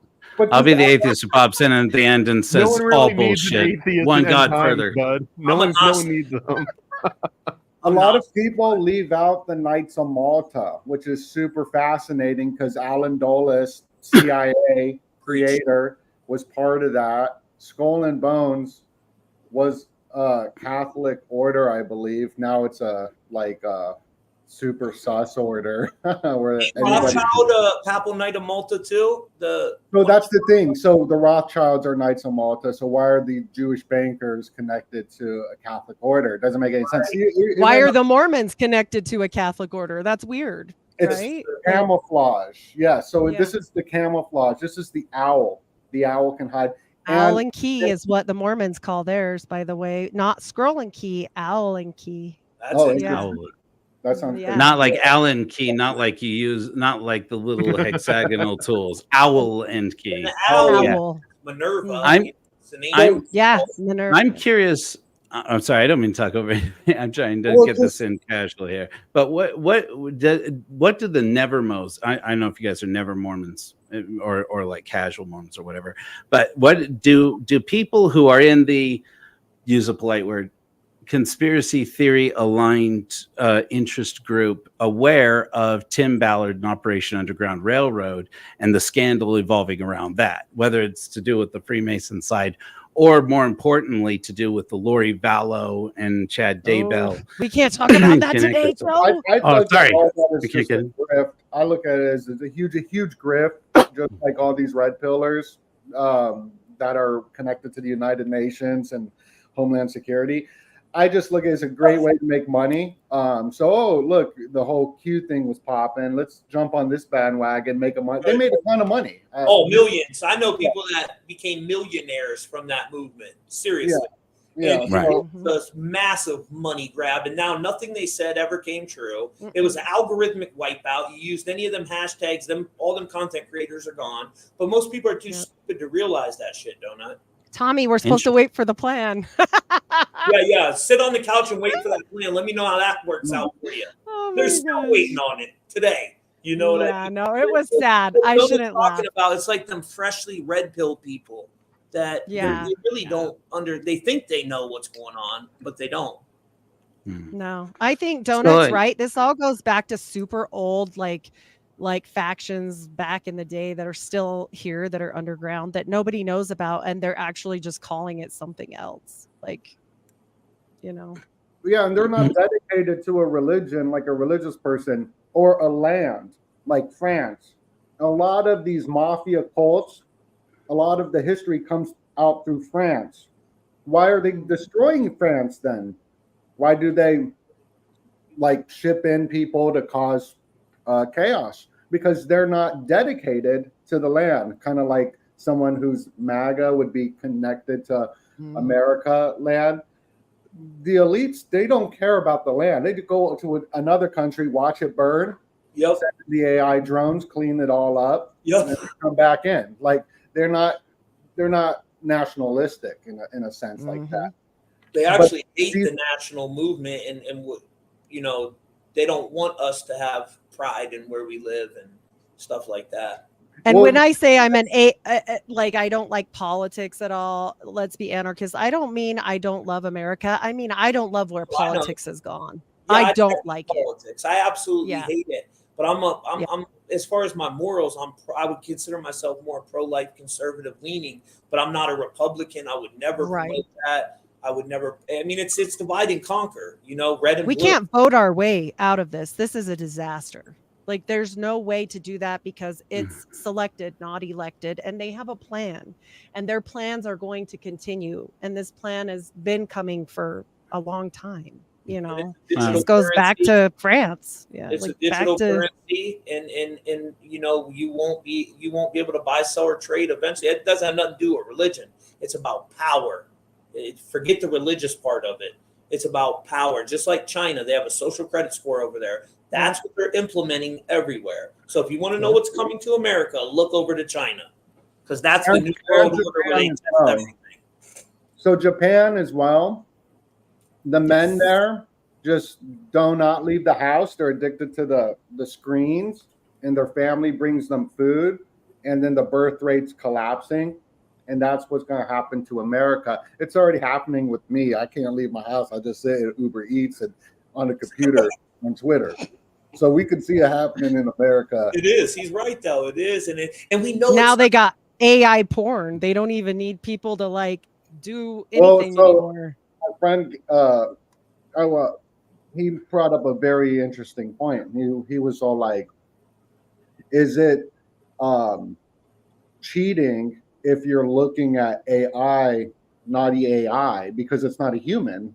So Jesus did say you have to look at a woman with lust in your heart, and if that goes to the homunculus and the old Jewish alchemy. I don't know. Yeah, you're talking the golem. What was it called? Yep, homunculus. A golem where they would put they could Where's Juan? They could bring the thing to life with a I'm here. thing on its forehead. It's kind of like that, though, ain't it? The homunculus or the golem of modern day. That is what AI is creating. I mean, this is one of my favorite things to nitpick at, though, because that whatever you were just mentioning, Donut, right? Like, is it cheating or whatever?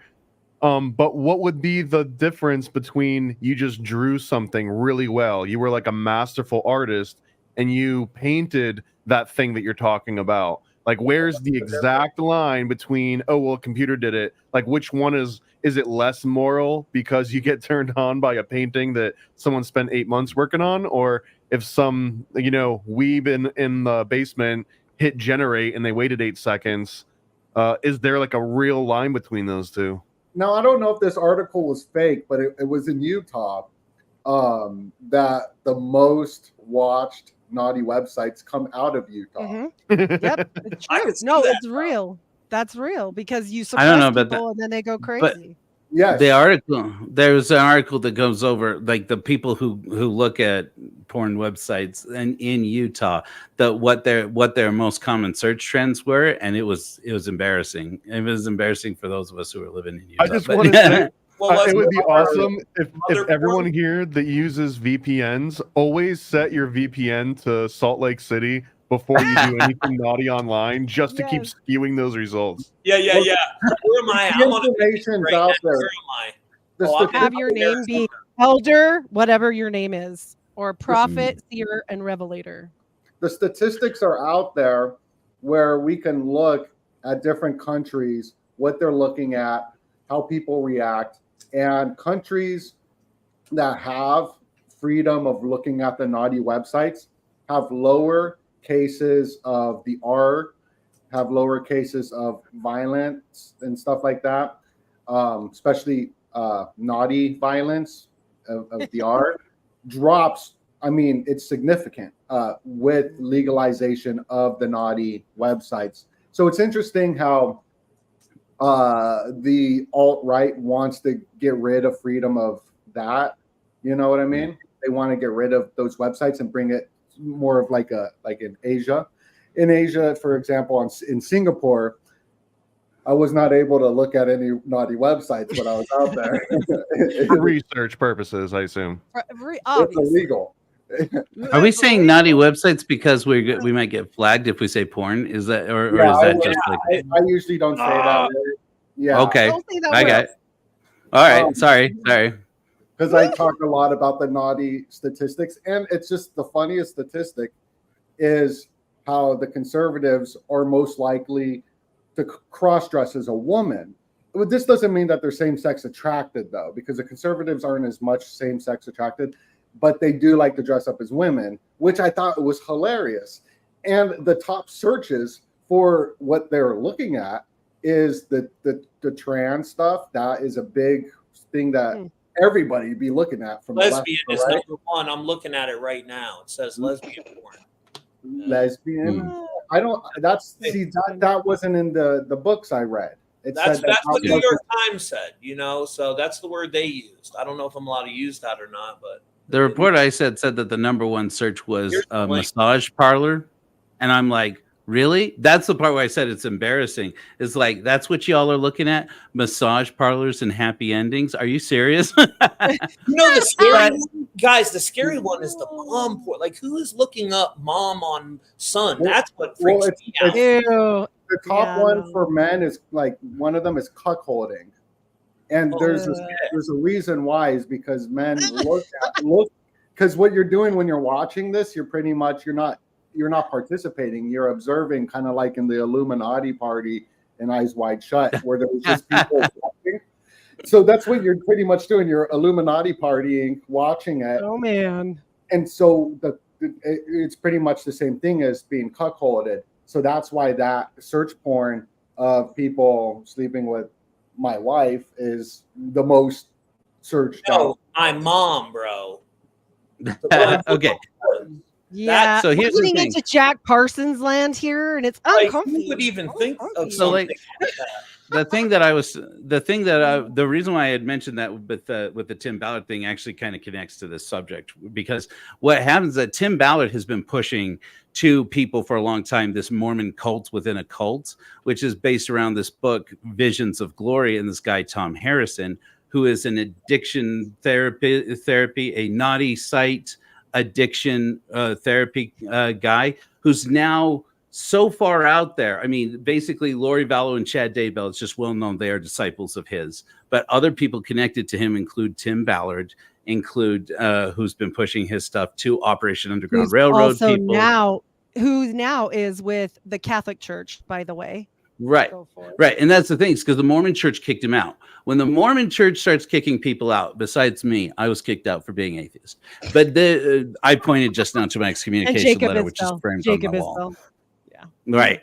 It's a lot of time, but generally the Mormon Church doesn't go after excommunicating people unless there's something that the church is like specifically like, okay, well, if it ever gets out to the media that we're connected to this guy and what he's doing, we're going to get into trouble. So we're going to, otherwise they don't want to kick anybody out. They want everybody's tithing dollars. Right. And so they kicked out Tim Ballard. He's been trying to clean up his image because that's when it started to come out that the whole reason he shifted over from taking money from wealthy Mormons like Paul. Well, maybe I won't say names, but now we're officially not saying names. But Paul Hutchinson. Once he stopped taking money from them because he was outed for the fact. By the way, you be careful. Oh, sorry. He was a great man and a patriot and handsome, frankly. And then. Nice recovery. But then started going to QAnon conferences and getting the whole. Can you say QAnon? Is that a naughty word? He started away from it. Those are naughty words, don't you? Okay. All right. Naughty word you say. Yes. Okay. But once he started. I'm just joking. I'm busting your balls, bro. Where's that? Who's talking? He heard a noise. It's the spirit behind him. Jeez. Dark spirit. Seriously, my My Mac just started talking to me. It, like said something about don't say that. Joseph Smith's spirit, the occult. Just kidding. That was weird. That was super weird. And you know what I they're mean. listening. They're always listening. But he started going to the alt-right crowd and selling Sound of Freedom and all of that, all of his bullshit about that. When the Mormons stopped giving him money, and there's still some Mormons who are totally tied up in that. In the Sound of Freedom, they're all them people are all fucking controlled opposition too. Yep. You know, we did a video that went viral on them. They tried to sue me. They actually got my website taken down. Swear to God, for a whole day. I had to reach out to their lawyers and everything. Yep. They tried to sue my ass.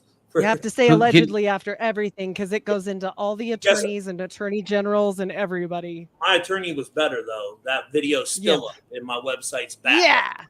You go. I would you did, I think. One of our first conspiracy cinemas. Remember?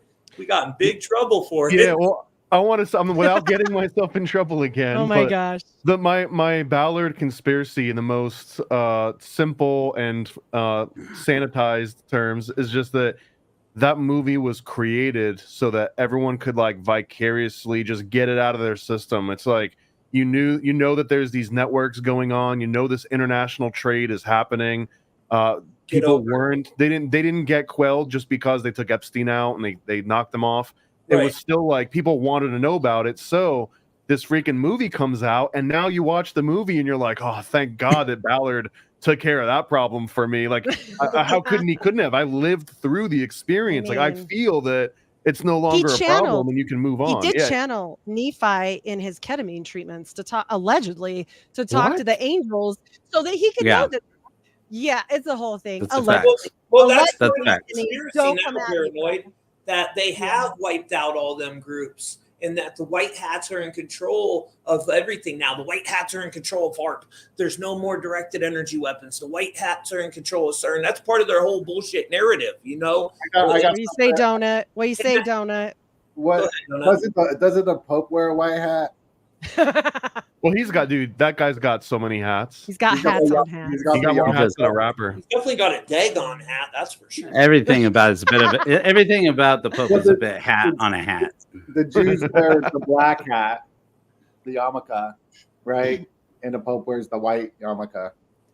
Maybe it comes from that. Maybe the white and black hat thing might stem from that too. Who knows, you know?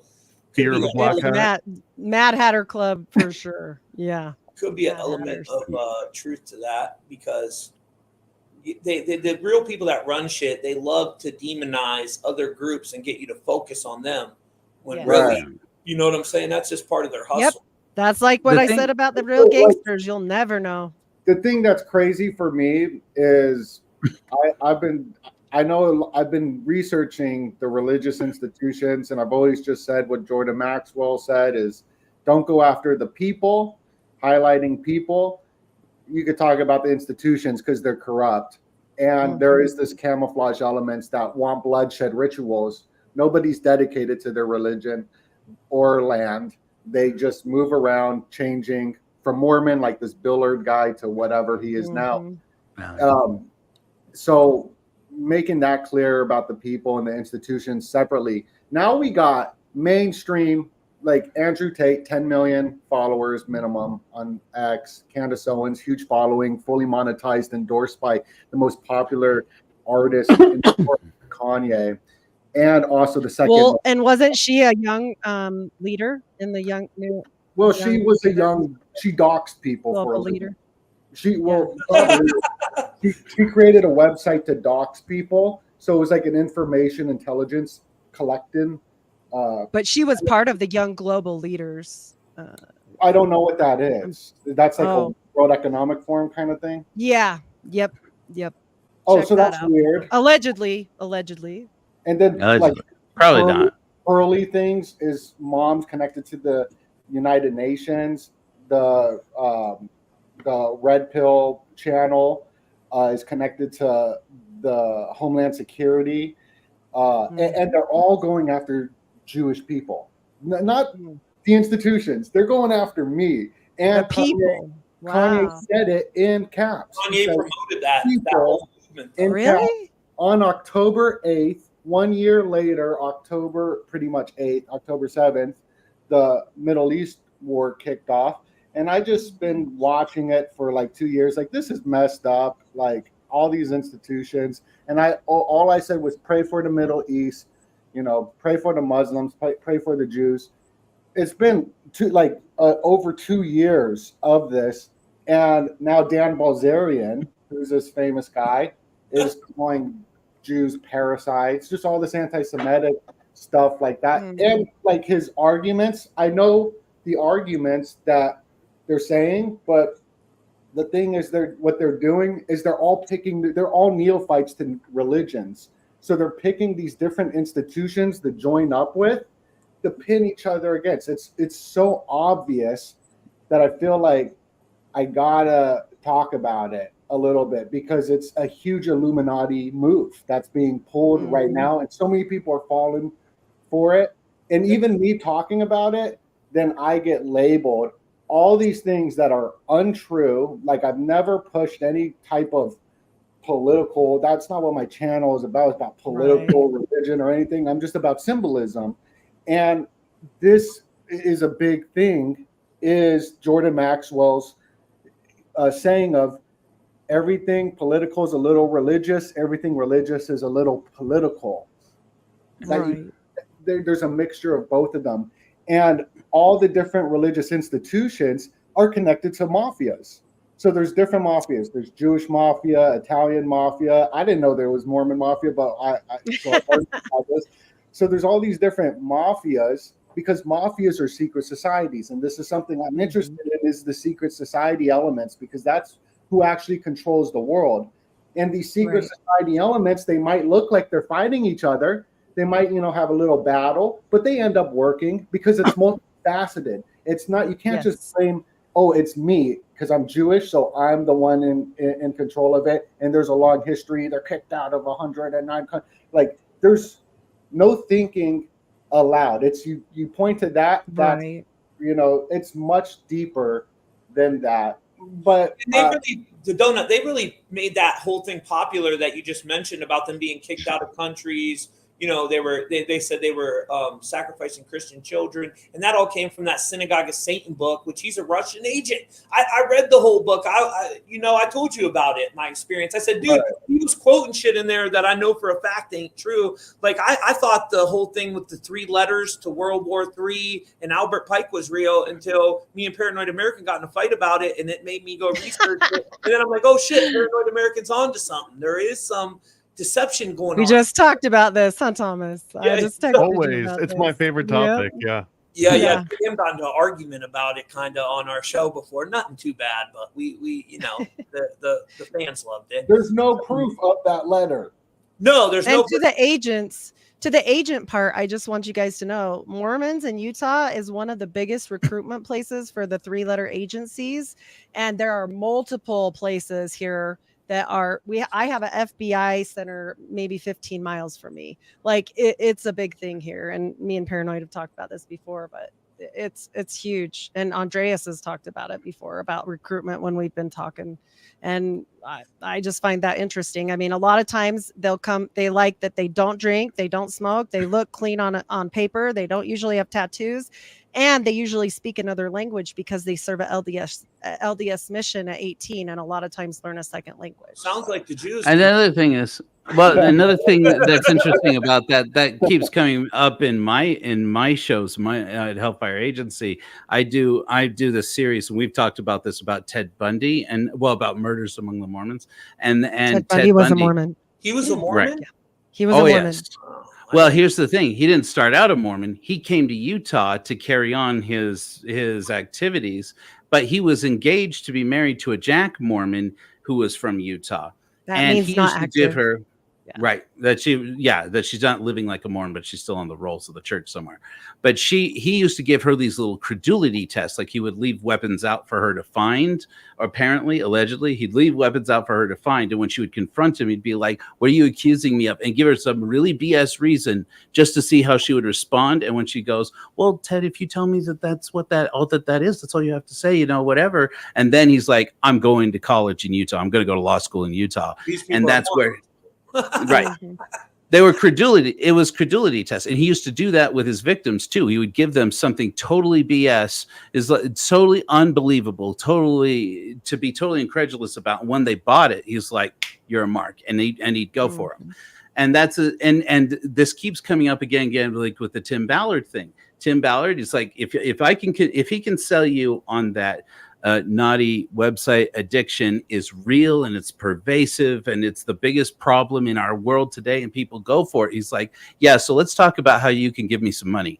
And then money starts coming in, is all of these, there are these incredulity tests that people take advantage of other people if they know and can tell through certain signals you are a person who doesn't do critical thinking very well. So it's interesting that J. Edgar Hoover, when he started to really kick up recruitment into the FBI in earnest, he would tell people, "Oh, I like these Mormons." It was obviously he liked Mormons because they didn't drink, and the FBI was institutionalized supposedly to enforce prohibition. But long after prohibition was over, they kept on recruiting and kept on recruiting, and then the Mormons would recruit each other into it. So where it's now just a joke that in the FBI you can't throw a rock without hitting a Mormon. So it's like, I mean, there's this whole thing really comes down to me as and I am an atheist, so full disclosure there. But you can say Satanist too. You don't have to hide behind that. He's not a Satanist. The Prince of Darkness, the Prince of Darkness, and I just want everybody to know that everybody should be using critical thinking, and we need to. The fact of the matter is that they know that there is a culture in this country and all over the world, frankly, of people who just have very poor critical thinking skills, and there are people who just prey upon these people all the time. Whether that's for the devil or not, the devil and I say no, but you can believe what you want. But it's definitely to get money. That's one thing I really agree with Joe about right there. I do definitely agree with that. They like I say, the top level, the top levels are always going to be corrupt of anything, period. I mean, and the whole Q movement was proof of that they prey on that type of people. 100. The what movement? The Q movement. The Q.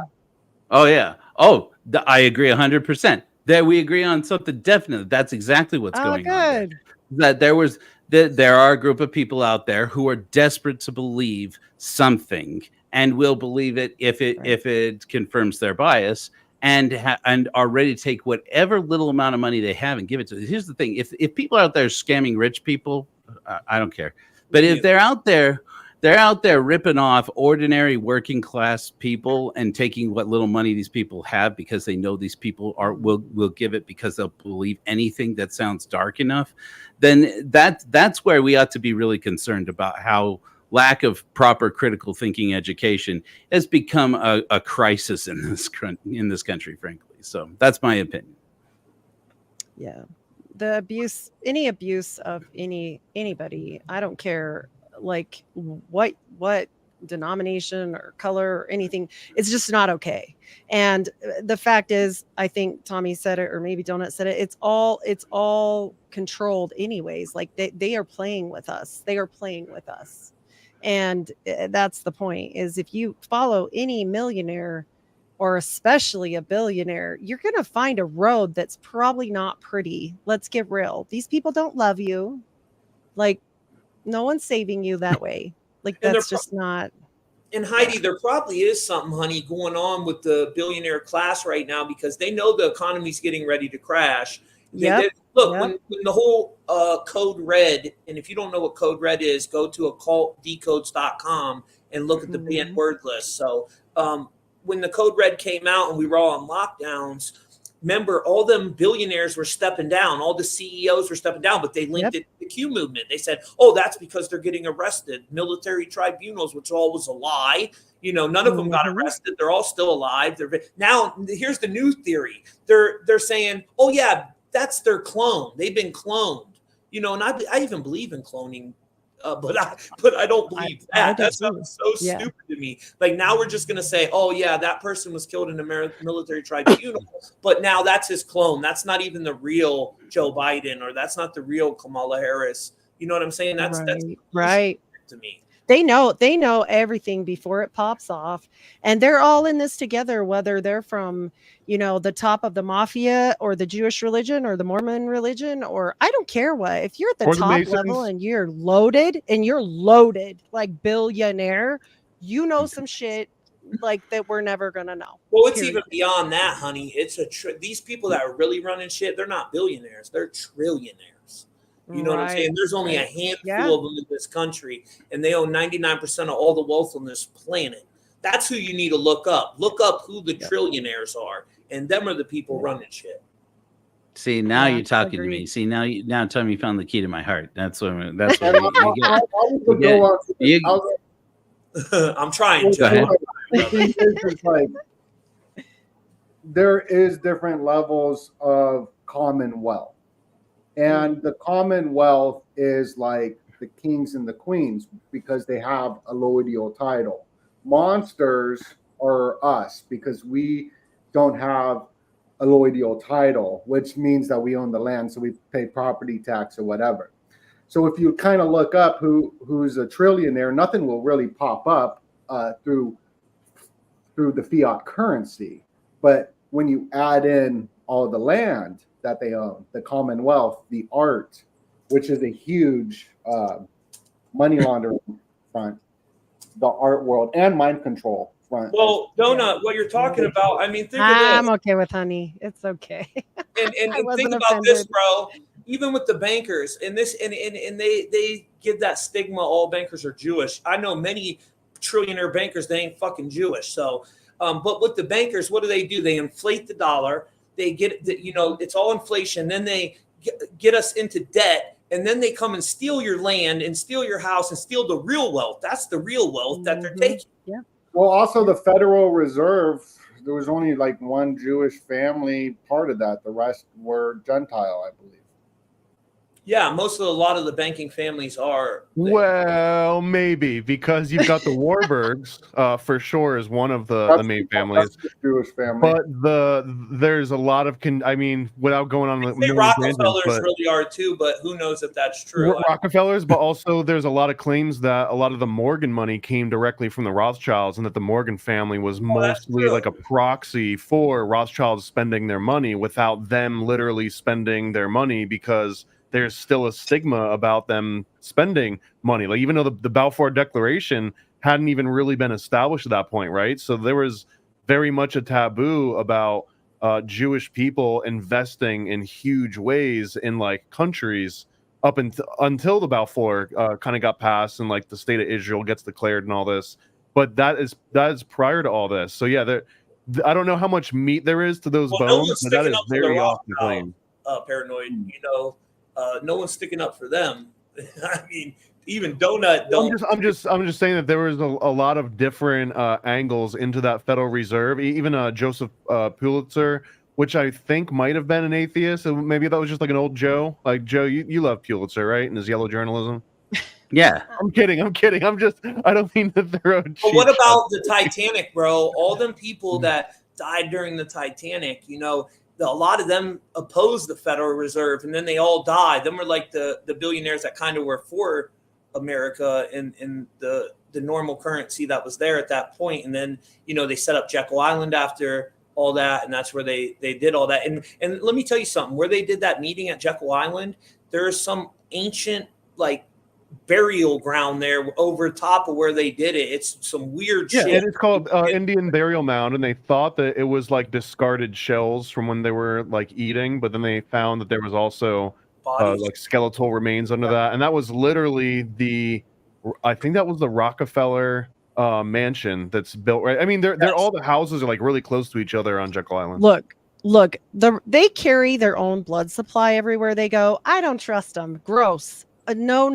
Look it up. Like, it's a whole thing. Like, they carry their own blood supply everywhere they go. Well, because most of them are Rh negative, and if they don't exactly blood supply, they can't transfer blood from you. Which I'm Rh negative too. If I try to get blood from you, it would kill me. You know what I mean? Right. But I'm just saying, like, I think that's what a lot of it is, though. It's because of that. And there's many theories on the Rh negative. Oh, I lines. have gone down that whole rabbit hole. I just did I did one on Reality Czars about the cabbage babies, and I go deep into that. Like, I mean, I love a good conspiracy theory. Like, People but told me I I was think, a Nephilim, all kinds of shit because of the RH yeah, negative. I don't really know. yeah, I don't but feel like a damn Nephilim, but who knows? You know? well, I will say this. I do think they've manipulated our DNA. I do think that has occurred and isn't a big surprise to anybody at this point. I mean, how many kids has Elon Musk made in little tubes? Like, named them XYLMNOP? Like, I don't know, but I think it's 12. I think it's 12. They say them Cabbage Patch babies were like, there's this whole theory about it, which kind of ties. Oh, I got you. You know what I'm talking about? I got you. I do a show. Yeah, I do a whole thing on that. Yes.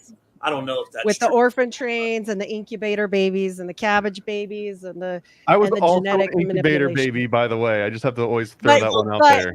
Remember, we're not talking about the incubator itself. We're talking about one of the good ones. I'm one of the good. Yeah, you weren't at the ones. World's Fair. You're too young. Also a good incubator baby. Guys, let me tell you something. Remember that video that went viral? Everybody was sharing with babies being born in like them looked the like pods. Yeah, the pod. Mm-hmm. That was all fake. It was AI generated video that went viral. I found because I thought it was real too, and you know then I've learned to not just share things from other truth seekers because most of them are either morons or they just recycle shit and they're like parrots. They repeat things. But if they show it to you, you know that they've like for them to figure out a test. Oh yeah, they showed it for a reason. They let it go viral for a reason. Yes, that wasn't true for sure. But like the fact is like the Hindus figured out how to make a test tube baby way before us. And it's not just putting two things in a petri dish. You have to have a zinc spark. You have to have I'm a registered nurse too. And so when I study this stuff, I go deep on the medical side and I'll tell you there's some interesting stuff with it. And any technology that we receive is way late down the road. And also I never took a jab, nor would I ever receive one. So just saying that, don't come at me just because I'm a nurse. So speaking of that, you got this big Hanuman monkey statue, 72 feet, the third tallest statue built of a monkey while all this monkey stuff is happening. That's interesting. Yep. I think that they put into it's the interesting that 72 feet too, you know. Yeah, it's all loosh and it's all you get enough people to believe a certain thing, I don't know, the common cold could kill you. And it's super dangerous and certain things like that. And then everybody believes it. And then they stand 6 feet apart like they do in the OTO and wear face covering. That's fine. It's okay. Don't worry about it. I did a video with Juan. It is part of some witchcraft shit. It really is. Yeah. No, I know. I'm being silly. No, it's true. I just did a video with Juan on the homunculus before anybody talked about it. I like to just flex right there for a second. I love Juan, but I'd love to do a video with Juan. Juan is the best. I just talked to him yesterday. I'm trying to build my esteem up, and yesterday I had a really esteemful situation, I guess, I don't know, confident situation, where I was talking to my mom and I was like, oh yeah, Trump's going to be speaking here and RFK going to open up for him for sure. And I told her that, and then because he dropped out the day before, so it was just well, obviously he's going to be the special guest.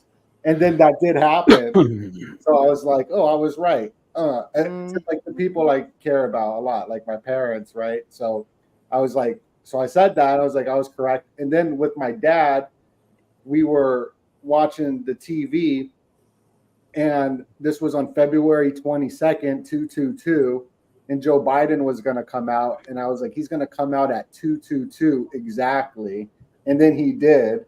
So then I was oh yeah. But that was a crazy time. He's a prophet. It's a regular prophet. That was right before your birthday. That's when the Texas fire started. All that crazy. Well, shit. that was the war. That was the day the war kicked off with. Because your birthday was like 4 days later, right? 26th. Yes, it was. Yeah, it was. Yeah, yeah. No, my always Happy birthday on YouTube, though. You know. birthday. But you know, it's interesting to me as far as like one of the things that doesn't get, I feel like doesn't get enough coverage. Again, I don't jump for a conspiracy theory, but this is weird, is how law enforcement inefficiency bleeds over from this is just some branches of our law enforcement in this country are just they're crap. They're not very smart. They don't know what they're doing. And over into, well, now wait a minute, this is weird because this keeps coming up, becoming a problem. I'm releasing today a 2-hour episode where I interviewed the guy who has written more books on Ted Bundy than anybody else. And we talked at length about how Ted Bundy just relied on the fact that in Utah, most of the law enforcement in Utah just had no idea what they were doing. They were just a bunch of hit cops who had no idea how to investigate and how to talk to each other. I said, but then you look at this. I pointed out a few things. I'm like, what do you know about Tim Ballard? And he's like, I don't even know who that is. I'm like, okay. Yeah. So I'm like, let me point out to this Utah County Sheriff's Office and all these things that how they basically let Bundy get away with everything he did in Utah County. And said there's the same group, the same department, completely new leadership, the same problems over here with Tim Ballard and Operation Underground Railroad. And he's like, are you kidding me right now? He's like, did they learn nothing in 50 years? I said, it's almost as if there's an effort to not find out what's going on. He's like, I got to tell you, he's like, I've had that. He's like, I've been investigating Bundy for 30 years and he's written like 12 books on Ted Bundy. And he's like, and that is the thing that keeps coming up in Utah over and over again is this goes from being, they're very bad at enforcing the law over into, are they protecting him? Are they protecting? Is it because Bundy joined the church? Do they know that Bundy joined the church? Or did Bundy join the CIA or not? Or I'm crazy. I'm just saying. No proof of that. I'm just saying it's interesting thought. It's an interesting that was the line that made Donut disappear. He was like, no, that was okay, tight. maybe another one. Right. Another 3-letter. I got the stand-up desk. What about with the Ted Bundy thing? That was he working with the intelligence agencies? Makes you wonder. I don't think so, but there's no confirmation. I'm a conspiracy theorist. What about at the end Jeffrey he was? Dahmer? He worked with the FBI. Yeah, they said Jeffrey Dahmer was involved in some type of cult. That I've heard that. Yeah, I don't know if it's true, but they said he was part of a cult, and the dude was definitely freaking crazy. He used to watch The Exorcist every time he's about to drill into people's brains. I don't know what was going on with that dude, but they found Anton LaVey's Satanic Bible in his house, I believe, which is one of the claims for that. And he was also like staging an actual occult ritual in one of the rooms with the remains. But I always thought it was maybe funny in a morbid way. Imagine if you're like a Satanist, right? Like you joined your local Temple of Satan, and you're like all edgy, and you're like, yeah, we're gonna go and do like protests, and we're gonna like really stick it in the church's eye. And then Dahmer shows up one day and he's like, hey, we should go and eat people. Like, because it almost seems like he probably got kicked out and he was like, those guys aren't real Satan. You know what I mean? Like was he part of a cult? Probably, but I can't imagine a single cult out there that would be like, yeah, come and join the fold. It was probably like, whoa, like we didn't take it as serious as this. What are we doing? I'm out. Yeah. But bro, then when you find out about these elites, though, bud, and like that artist, me and you were talking about Paranoid. You did an amazing. Louise Bourgeois. Break down real quick for people the connection with her to.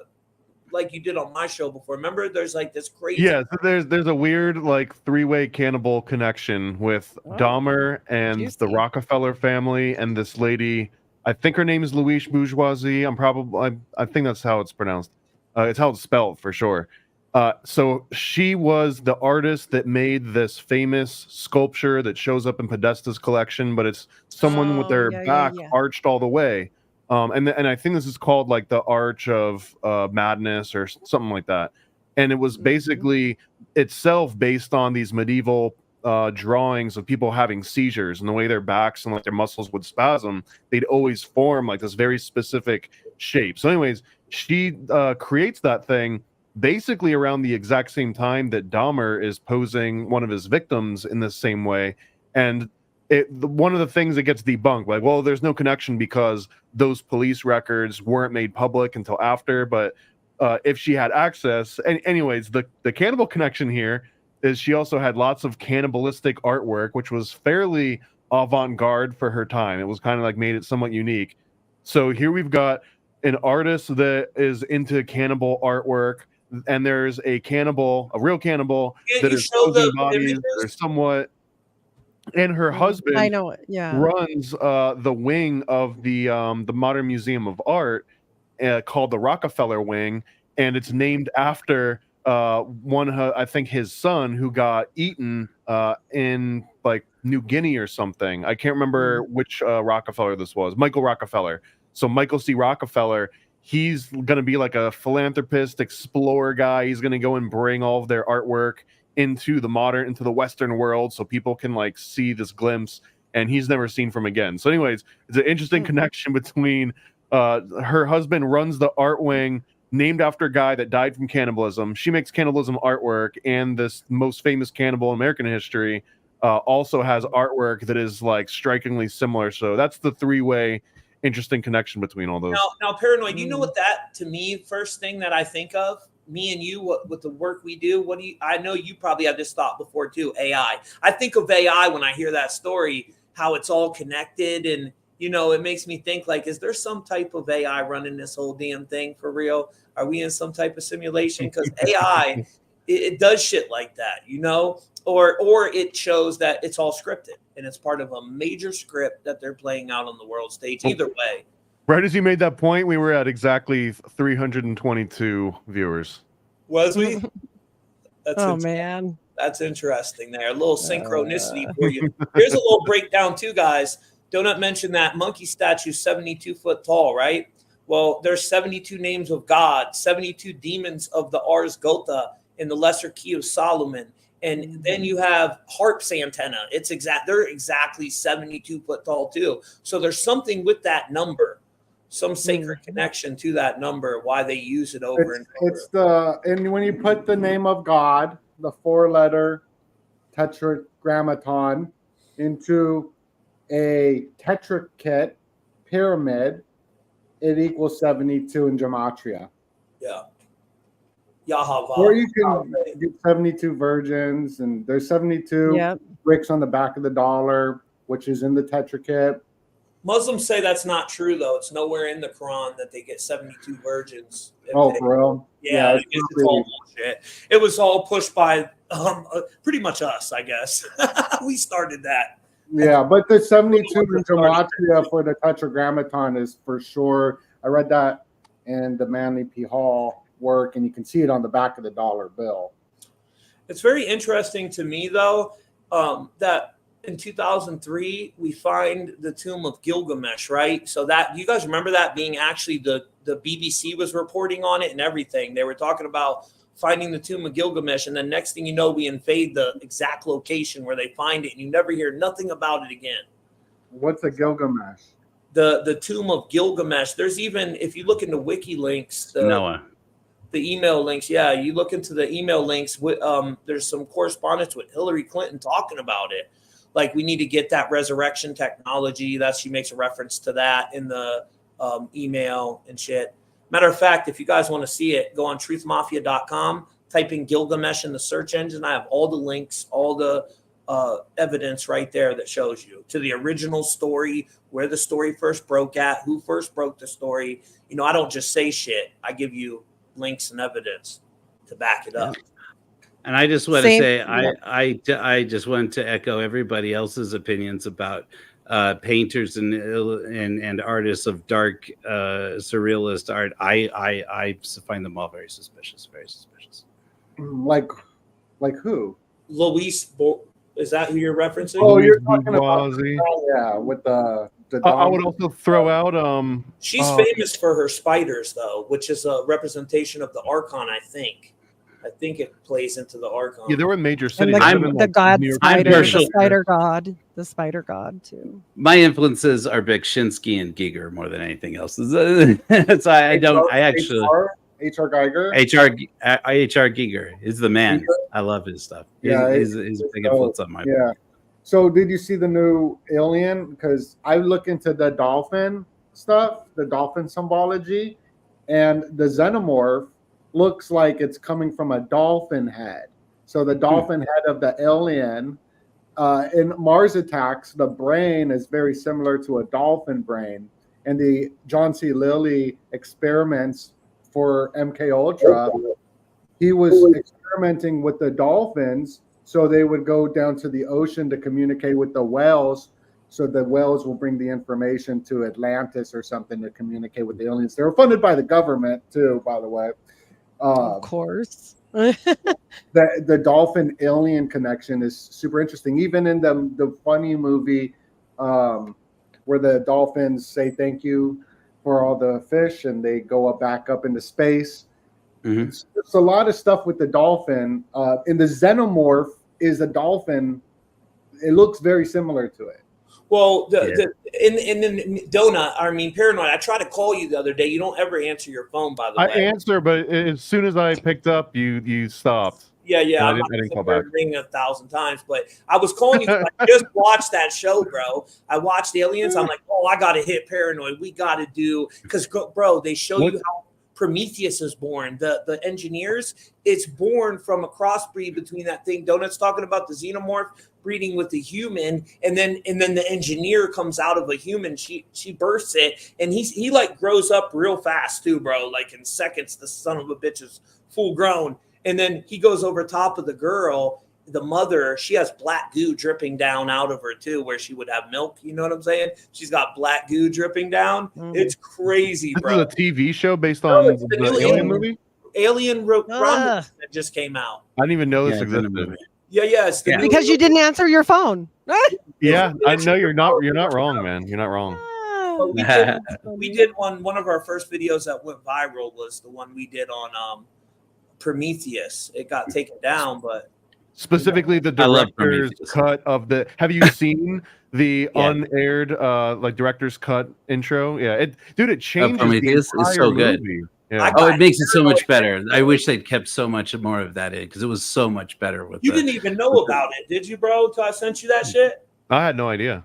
Yeah, it was crazy. I was like, bro, if you are a fan of Prometheus, you got to watch this because they cut this whole part of the movie out. And it kind of tells the story of the black goo, the nanotechnology, what that really is. In the new Crow, there's this new movie called The Crow, right? And it's a play on the Crow that came out. And I'm just going to give you all a hint. If you're not smart enough to figure it out, then you don't deserve to watch it for free. But CINE zone. That's all I'm going to say. Yeah, don't go more than that. Yeah, I'm not going no more than that. Just go take a gander. Type that in your search result. But in The Crow, it's all about the black goo, bro. And when he sells his soul, he's like, okay, when you sell your soul, you can't come back from this.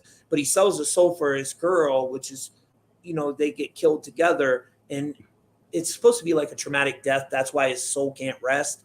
So he wants to sell his soul to get her out of hell. And the dude cuts his hand open and black goo starts coming out. He says this black goo, he calls it black blood, but he says this black blood will allow you to travel between worlds, which is so telling because I believe like the story of Persephone, right? Well, think of the black goo nanotechnology. I really believe it's some type of AI tech that maybe if they are working with some type of entities, it allows them to interface here in the physical. I mean, that's pretty much what they told you in the damn show. It allows them to travel between worlds. And he's talking about some fallen angelic entity that is 100% believe in that about fallen angels. And well, I'm talking in the actual movie. It's a fallen angel. I'm talking real life.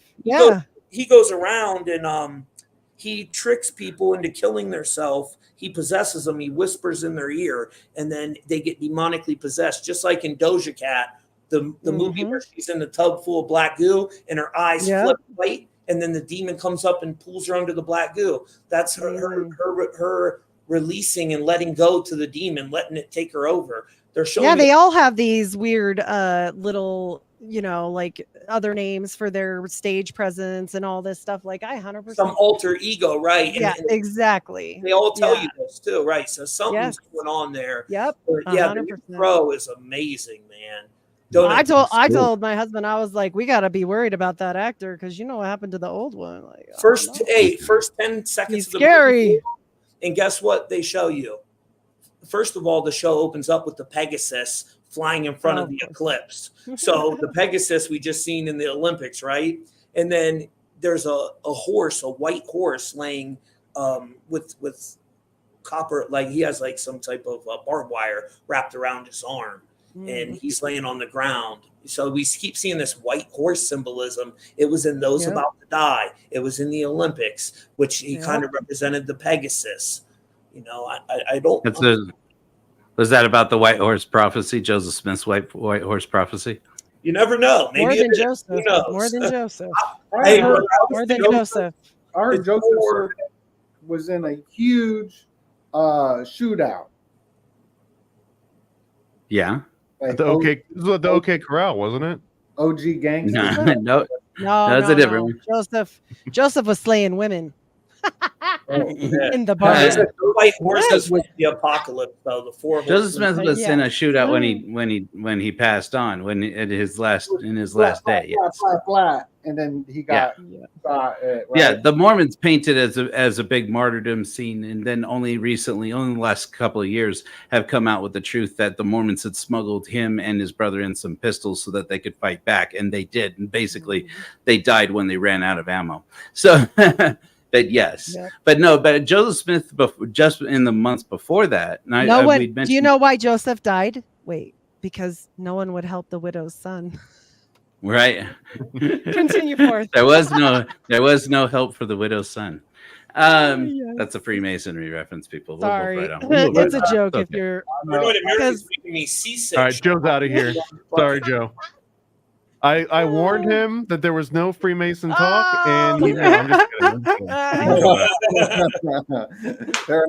That was me. That was my fault. I was like, "What the hell, dude? What are you doing?" If I'd have known that was what I wouldn't have spent all that time taking down all my dark surrealism art. If I'd have known that it was just mentioning Freemasonry again, that gets me. No, but now I'm interested in what does the widows thing mean in the Freemason stuff. Yeah, Paranoid American. What does that mean? What's that about, Paranoid American? I don't think this is completely off limits, because I've read a number of books that you can grab that were written by Freemasons that go into the history on this. It's the historical has all sorts of conjecture, but the reason that Masons seem to care about it is that the widow's son is like a hail that you can make as like a Hail Mary, and there was actually an episode of talk radio. I think that was the one that had Joe Rogan and David Spade or Andy Dick in it and stuff. But on that show, he actually does a great breakdown. He's making fun of it, but it's that if you're in court and you're up against a judge, you're a Mason, the judge is a Mason, even after the jury and everyone kind of like finds you guilty, or if it's looking not great for you, you can make this special Hail of the Widow's Son sign, and he's supposed to let you off. He'll just be like, you know what? I don't like any of the proof here. That guy looks like a great guy. Case closed. That's sort of the premise. And Joseph did get the first one for free. He tried to. And one of the more famous ones, I won't get into like the Nates and the Danes, but there's a really famous Freemasonic story that comes up about this, and it's that there were two people on opposing sides of the Civil War, and they encountered each other on the battlefield, and one of them made this particular sign when it looked like he was about to get taken out, and the other Mason that was pointing his gun saw this sign and basically gave him quarter and like hid him and protected him, because that link between Masons was supposed to be far deeper than any kind of political sides would have pitted them against each other. And that the reason too that I think that in the same way that when Mormons came up, they didn't know internet was going to come out. Maybe the printed book, that was a way that you can kind of pass knowledge around, but no one expected so many exposés to come out and say, here's the handshakes, here's the sign, here's the secret password, say this.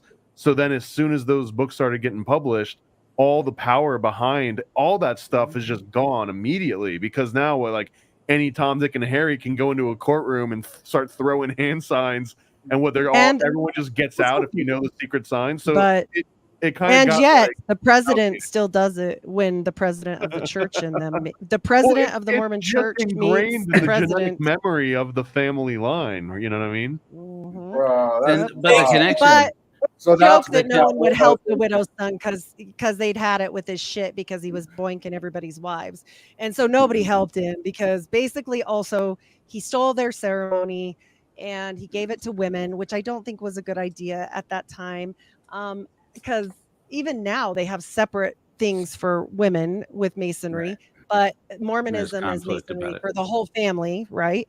And so he stole all their stuff and they were pissed off, and I'm pretty sure that's why he still died. But the connection was that Joseph Smith was in jail in Carthage, Illinois, right? And the Carthage Greys were the local militia. And they had like a couple hundred people on register, something like that.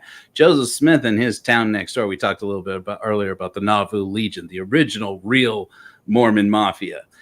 They were the largest. They were the largest military unit in the United States, official in anywhere, and they wielded that power. Well, they had like over 1,000 members, more armed Mormons. They had uniforms, they had weapons, they had ammunition, they had training, they had everything. And the rumor had gotten out that the Mormons are going to send the Nauvoo Legion over to break Joseph and hire him out of jail, which apparently was a credible thing. They actually were trying to do that, organizing to do that. And so the Carthage Greys come out and they decide, well, we don't have enough guys to oppose the Legion if the Legion really does march out here. But before they get here, we can just take that Joseph Smith out and bring justice on, because he was in jail for treason. He was awaiting trial for treason. And so they they go over to the jail. And when they get there, lo and behold, Joseph Smith pops out into the hallway. He's not even in a cell, and they don't realize that he's in a cell, and he's got a pepper box in his hand. If you don't have a pepper box pistol, pulls it out there and shoots the guy in the face. And then they're like, okay, well, it's on. And so they open fire. They kill his brother, Hiram Smith, through the door. They just start shooting through it, and one of the balls just hits Hiram in the face. And Joseph suddenly realizes he's going to lose this fight. So he runs to the window to escape. He's got his boys are there. Willard Richards is in there. John Taylor's in there. There's a whole theory about John Taylor's is hiding because he's actually in league with the Carthage Greys. He's actually hiding. That's why he survived. Anyways, Joseph throws open the window, and the way the Mormons tell us, he looked out. He put his hands out the window and shouted, "Oh Lord, my God!" And then they killed him for that. They shot him, and he fell down to the ground. The truth is, he was saying, "Oh Lord God, is there no help for the widow's son?" Which is a grand hailing of distress in Freemasonry. His father was a Mason. He was a Mason, got kicked out. His brother's name was Hiram. Is there no doubt? In the grave. Yeah, that's funny. Yep. There's a lot his of brother was Hiram. This was Joseph. I do a whole show on occult Mormonism and the occult symbolism and ties to Joseph Smith, who I do think saw something very similar story to Crowley, very similar story to Scientology with Parsons and Hubbard and all kinds of things. So this stuff is not new. There's nothing new under the sun. So anyways, I'm really into the serial killer stuff. Is there any other serial killers you've researched? Oh yeah, there's a lot. Jodi Arias. There's a lot of Mormon serial killers. Let's see. I'd like to look into that Ted Bundy thing. Yeah, that'd be interesting. It's very. The deeper you get into it, the more interesting it is. Joe and I have done all these shows on my Patreon too. We do Murders, Mormon, and Mayhem on the Patreon just because, you can talk a little more freely. I put your guys' links in my description too. So awesome. Cool. Yeah, thank you. Love to do it. Well, that's actually so that's a good spot to let everyone do some plugs here. So, because it looks like there's a lot of people in chat that were cross-pollinating a few different streams here. Everyone's asking where Tommy's channel is on YouTube. Oh, no. It probably doesn't exist right now. Or do you have a YouTube channel right now, Tommy? Yeah, Tommy Truthful TV. Yep. Hey, give all your plugs, man. Tommy's a longtime friend. Tommy Truthful TV, Truth Mafia podcast on Facebook. We just broke 302,000 followers. Shout out to all y'all. We're live right on there now. And Tommy Truthful TV on Instagram as well, which they got me stuck at 103,000. I can't believe it. Bastards. Yeah. And a bunch of people were asking, what happened to Truth Mafia? Truth Mafia is right here. We're convening. No, they're talking about moment. the YouTube channel that got taken down, though. Oh, okay. That makes more sense. That makes more sense. Yeah, they're not talking about us as an entity. Which one day they might try to hit us with racketeering, so we got to be careful. You know what I'm saying? Well, they already got Donut because he's a juggalo. Yeah, There you Donut. go. What's up, Donut? Look, guys. So let me tell you something. I looked into racketeering that they hit the real mafia with because my homeboy brought it up to me. He's like, Tommy, you better hope they never hit you with no mob shit. So I look into it, and as long as they don't make anything illegal that we talk about, they can't hit us with it. But if they ever would outlaw like speech, the stuff we talk about, then they could hit us with some racketeering shit on Truth Mafia, which is kind of ironic. Wow. What a joke. Damn. It's pretty crazy. But it was just a bunch of us content creators that work together, that cross-promote each other, help each other out. Me, Donut, yeah, why not? Paranoid American. We got some of the biggest names in the game. So we only got one other girl, Heidi. We need some females in the crew. Hey, I'm down for it. Yeah, hit me up. Yeah, Heidi goes hard, especially in like the Cabbage Patch thing. Like that would be an awesome one.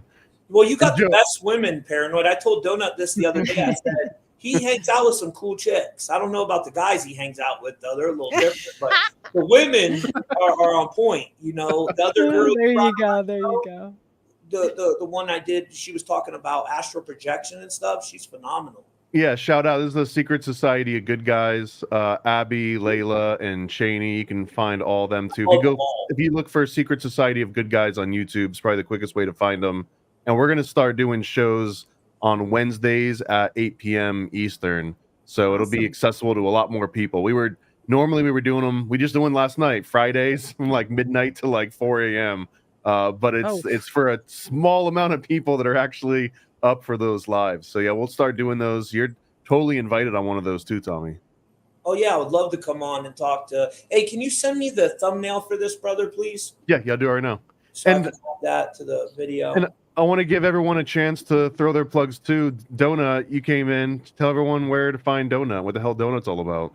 Oh, you can find me at illuminaticomic.com. I even got the link down below. illuminaticomic.com. You sign up, and it's a project that Paranoid American and I have been working on, and it's going to release soon. And you go there and you sign up for that. illuminaticomic.com. Let's go. And you can also find them under Donut Factory on all platforms. DOENUT. He's a little humble. He's not going to. Donut. I'm the most humble person on the planet. You are. And he's wicked smart. He's wicked smart. He's one of the best dudes. All right. I am Heidi Love. I'm everywhere podcasts are served. I do have most of my people on Spotify. I only release on YouTube once a week, twice a week on Spotify because of censorship. So that's interesting. And I also have my own website, unfilteredrisepodcast.com. And just check me out there, and Patreon for more murders and mayhem and Mormons with Exmo Jo. Murder, mayhem, and Mormon. Mayhem, that's a great title, by the way. That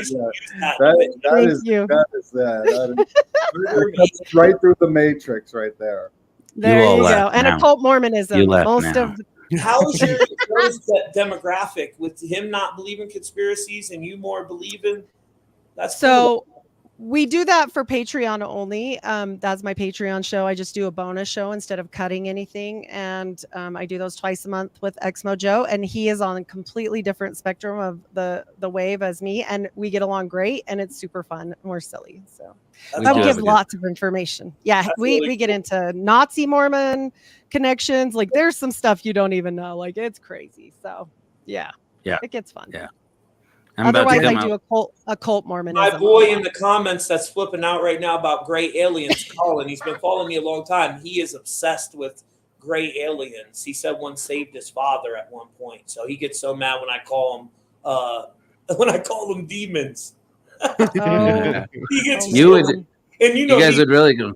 the more pissed I get them, the more I'm gonna call it them. Just no. You guys would really boy. go for an episode. One of the good ones. That Heidi and Yeah. I did on her podcast about the Visions of Glory book that Tim Ballard and Chad Daybell and Lori Vallow are all, Zombies. Yeah. this whole Mormon We did- cult. They're all about zombies, aliens, and demons that are striking you on the head until you go to the naughty What to websites. do, Like, naughty yeah. websites. We got No, Tinny look, Boys. even the dude in Stevens, the Monica. never seen no Yeah. gray alien. He probably The whole thing. didn't take his medicine for sure. And he thinks he's seen some shit. None of us know. Like, I've never met a gray alien myself. Have you, Donut? Have you, Paranoid? I never seen one. So I was at an Insane Clown Posse concert, and I'm pretty That's sure where. there was a gray alien there. was It it? had- I have made it. Or was it a real? I have It made a could've- covenant never to reveal it. Yeah, it could have been a person, or but With a handshake? it was weird. It was weird looking, whatever the thing What was. about you, Heidi? Have you ever seen aliens? No aliens, just a lot of weird stuff. in I've the seen Mormon demons. temple. I've seen demons. And I've seen Yeah. that look very damn similar to what one of these grays are supposed to look like. So, to I me, felt like a ghost presence. Yeah. Yeah, you I told hope me I don't about see one. that. I'll be scared. I do too. At night, Yeah. I sleep with the lights on. Like I swear I Oh, do. man. Like, I can't sleep. We with just the lights on. we had an interesting conversation about this with Heidi and I recently with an unreleased yet I think episode, right? Yeah. Yeah. About this guy Kevin Sullivan that I just did this 2-hour interview about Ted Bundy with. He told me about the time that this was like years and years after Bundy had been executed. And he did an interview with the guy who led the investigation, the Jack Mormon who led the investigation here in Utah. And he's like, I'll come out to Kentucky and I'll meet up with you. And he's like, okay, great. And he shows up and he's carrying a bag in his hand. And he's like, what's going on with that? And he's like, oh, this is the bag. This is Bundy's bag. And he holds it and he's got Ted Bundy's murder bag. Opens it Murder up, kit. pulls out the garbage bags, pulls out the tire iron. He pulls out the handcuffs. He pulls out the gloves. He pulls out everything, right? Anyway, long story short, he comes to the end of it. He's like, and he tears off one of Bundy's garbage bags, the ones he used to bury girls' parts in. And he hands it to him. And he's like, that's a gift from me to you. And he had just walked out. Basically, the guy had walked out with all their Ted Bundy evidence. He's like, the guy told me, he's like, right now, the evidence closet in Salt Lake City for the Ted Bundy case is empty. He's like, I have it. This is it. And so, and he's like, hey, he says to me, he says, hey, send me your address. I says, my physical address? And he's like, yeah. He's like, it's something I do for friends sometimes, but I'm going to cut off a piece of Ted Bundy's garbage bag and send it to you. And Heidi, I told Heidi about that. She's like, you're not going to take it, are you? That's got all those girls. Also, I told him you're going to hang it next to your probably temple ceiling thing. Right. My excommunication letter. Yep. Ugh. Like So I that's- said, man, all Satanists start as edgy atheists, and all of a sudden you start Ugh. collecting serial killer stuff, and one day you're gonna I'm look into it. around and be like, "Oh, I'm already a Satanist. I'm already man. surrounded by all of Oh, them." My no. connection to Bundy really has nothing to do with it. It has to do with my Mormonism, though. That's the thing. Is Yeah. that we can get into that Yeah. whole story. Well, Heidi and I Potato. did a podcast where I was Jewish, then I became a man at 13 and went through my rite of passage at my bar mitzvah, and then became an atheist. And I was this atheist all the way till 2012. A Mormon man did a prayer with me because I was dating his granddaughter at the time. And I went over for dinner, and they did a prayer in a circle, and it was like, Jesus, strengthen the food or whatever. But Strengthen the sinews.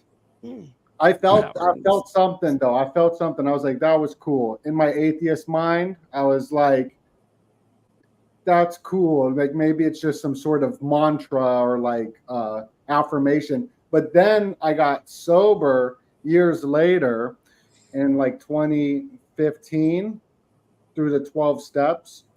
And I started to pray to God to remove my obsession to drink and do drugs, and something was lifted.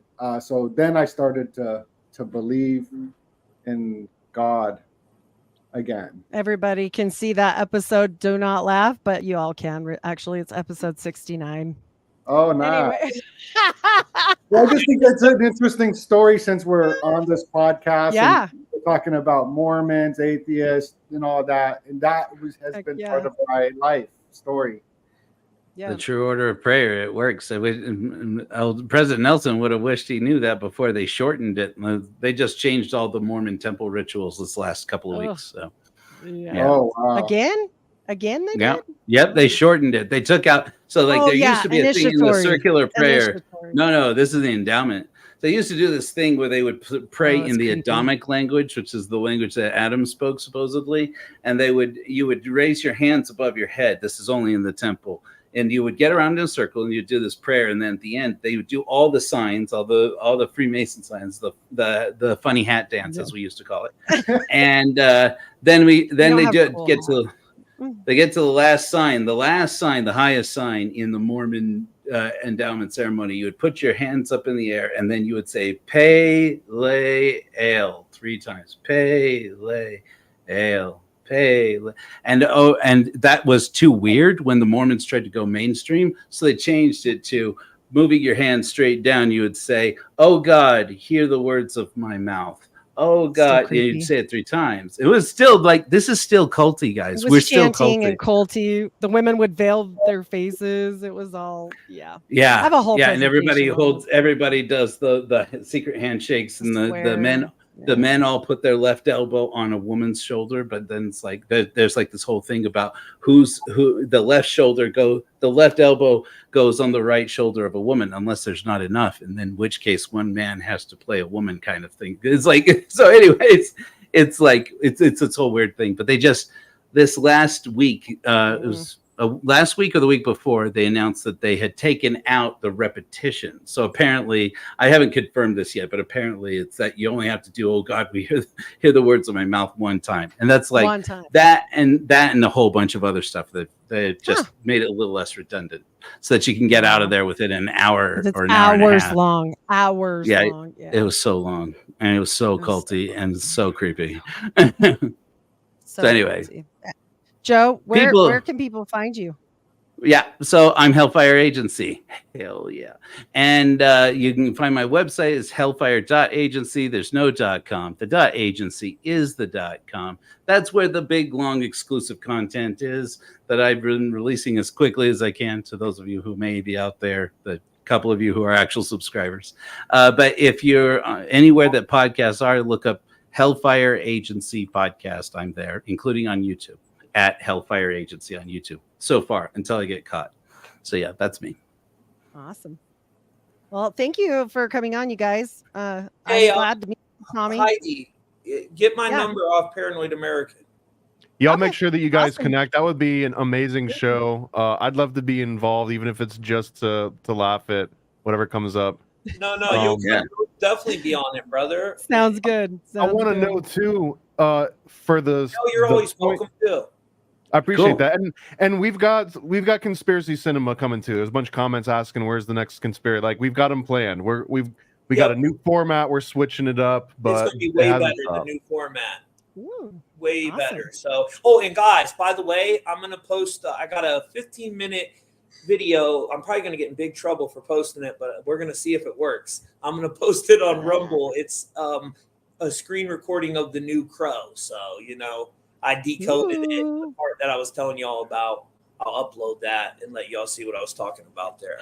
So far, I've been doing movie breakdowns on Rumble and haven't gotten in trouble yet. So, it's a loophole right now. Cool. You guys got to let me know if you ever want an exclusive preview or review of Statesman and Symbols, the Paranoid wants it. Freemasonry and Tim Ballard and Mormonism. Gone again. Oh, he's kidding. Oh my God. Where do they get that? Is that something you promote or something? No, this is something I stole. I bought it from the Joseph Smith Foundation, which is the Mormon.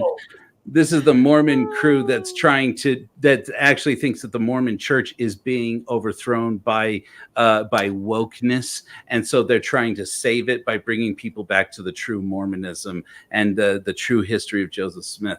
And Tim Ballard is their boy. So they're saying he's getting overthrown right now by people that are able to think for themselves. Is pretty much what that is. Right, but that's not the way they say it. As you right. But let's be honest. I think I'm a firm believer in religion, freedom of religion and expression. But some of these places like Mormonism and Scientology, it seems they shun people for if you don't want to be involved. That's not right. Yep. But thank you for having us on, Paranoid. I appreciate it, man. Yeah, thank you. Yeah. Thanks for having a weird atheist. Coming, man. I'm glad you hit up in the comments. This turned into a way more lively show than originally planned. So I love this is why I love doing live streams way more than pre-recorded sometimes, because this doesn't happen in a pre-recorded show. It couldn't have, because those exist in like a little bubble. So I love the chat. Right. Everyone was killing it with the interactions and jokes and everything. I love everyone in the chat. Make sure you go into the description and follow everyone that's linked here, because we all got completely different variety of topics. And as you can see, like when it all comes together, we've got awesome conversations that come out of it. So it wouldn't be possible without everyone that was on this panel today. Awesome. Thank you. Brother. Thank you. Thank you guys. So I'm going to play us out with a brand new commercial for a brand new thing. You'll probably see, if everyone here wants it, you'll be involved, but you'll see a donut card, you'll see a Tommy Truthful card, an Unfiltered Rise card, maybe a Joe card. You got to come to Jesus first, Joe. Then you get a card. Oh, Joe. I'm out. You got to come. Oh, come on, Joe. Before we go, Joe, next time I see you, I want you to look into Gnosticism, the Apocrypha of John, and then come talk to me about Jesus. It might make you look at him a whole different way. I know quite a lot. I would like to do that actually, because if anybody knows of any debates, anybody's looking for atheist debates or any debates over early Christianity, I'm in. Any debates about Mormonism, I'm in. I'm ready to be the atheist debater. I'll set that up for sure, man. I know some pretty hardcore Christians that would not Isbell. No. I feel like I gave as good as I got with that debate with Jacob Isbell, and then I think maybe got some. I think you know what? I'm going to say I won that debate. That one never felt. I watched that episode, and I guess maybe I just didn't know the context going in. It only turned into a debate. It never really seemed like it started as a debate. It kind of like evolved into one. So I think I would love to see like who was it with? Two people going in. Jacob It's on my channel. Friend of the show. Jacob, if you're watching this, I'm sorry. We've all called Joe a horrible heathen Satanist multiple times now, so he's the bad guy. But the best debates are the ones where they can have a friendly conversation and no one gets their feelings hurt. You know. Well, that was the thing is we did it. We did it as a conversation where it's like, let's just all agree we disagree on these points, because his position is that Joseph Smith was never a polygamist, which is it's just absurd.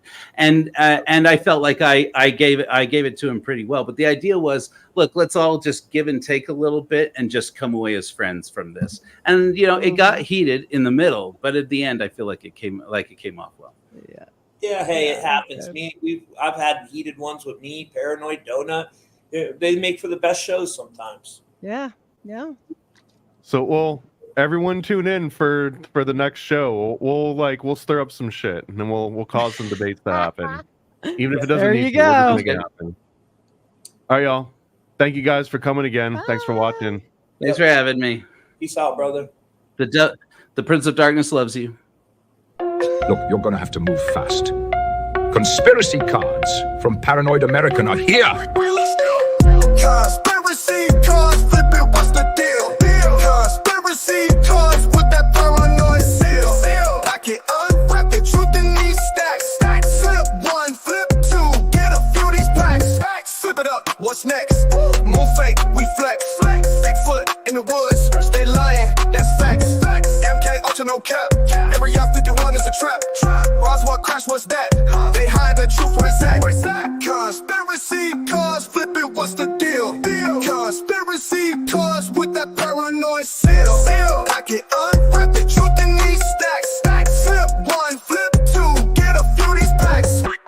That's right, conspiracy cards from Paranoid American.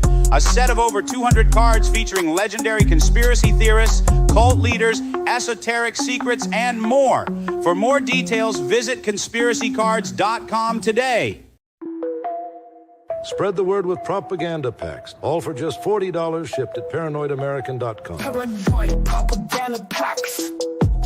We got facts on these sticker slaps. So grab yourself a stack and go attack with these paranoid propaganda packs. These huge all-weather slaps will last in public for years to come. Remind citizens that birds are not real. Self-immolation is an option, and might make you magnetic.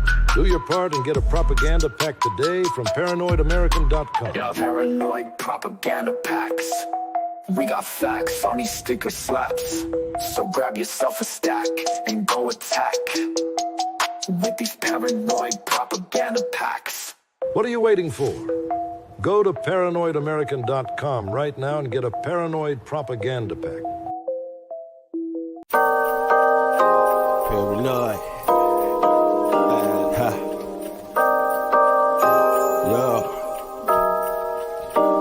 I scribble my life away, driven to write the page. Will it enlighten your brain? Give you the flight, my plane, paper the highs ablaze. Somewhat of an amazing feel when it's real, the real, you will engage it. Your favorite, of course, the lord of an arrangement. I gave you the proper results to hit the pavement. If they get emotional, hey, maybe your language, a game, how they playing it well without Lakers. Evade them, whatever the cost, they are the shapeshift. Snakes get decapitated, matters the apex.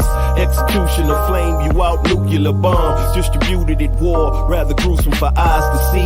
Max them out, then I light my trees. Blow it off in the face, you're despising me for what though? Calculated and rather cutthroat. Paranoid American must be all the blunt smoke for real. Lord, give me a day away, vacate. They wait around to hate whatever they say. Man, it's not in the least bit. We get heavy rotate when the beat hits, so thank us, you're welcome. Fuck the niggas for real, you're welcome. They ain't never had a deal, you're welcome. Man, they lacking appeal, you're welcome. Yet they doing it still, you're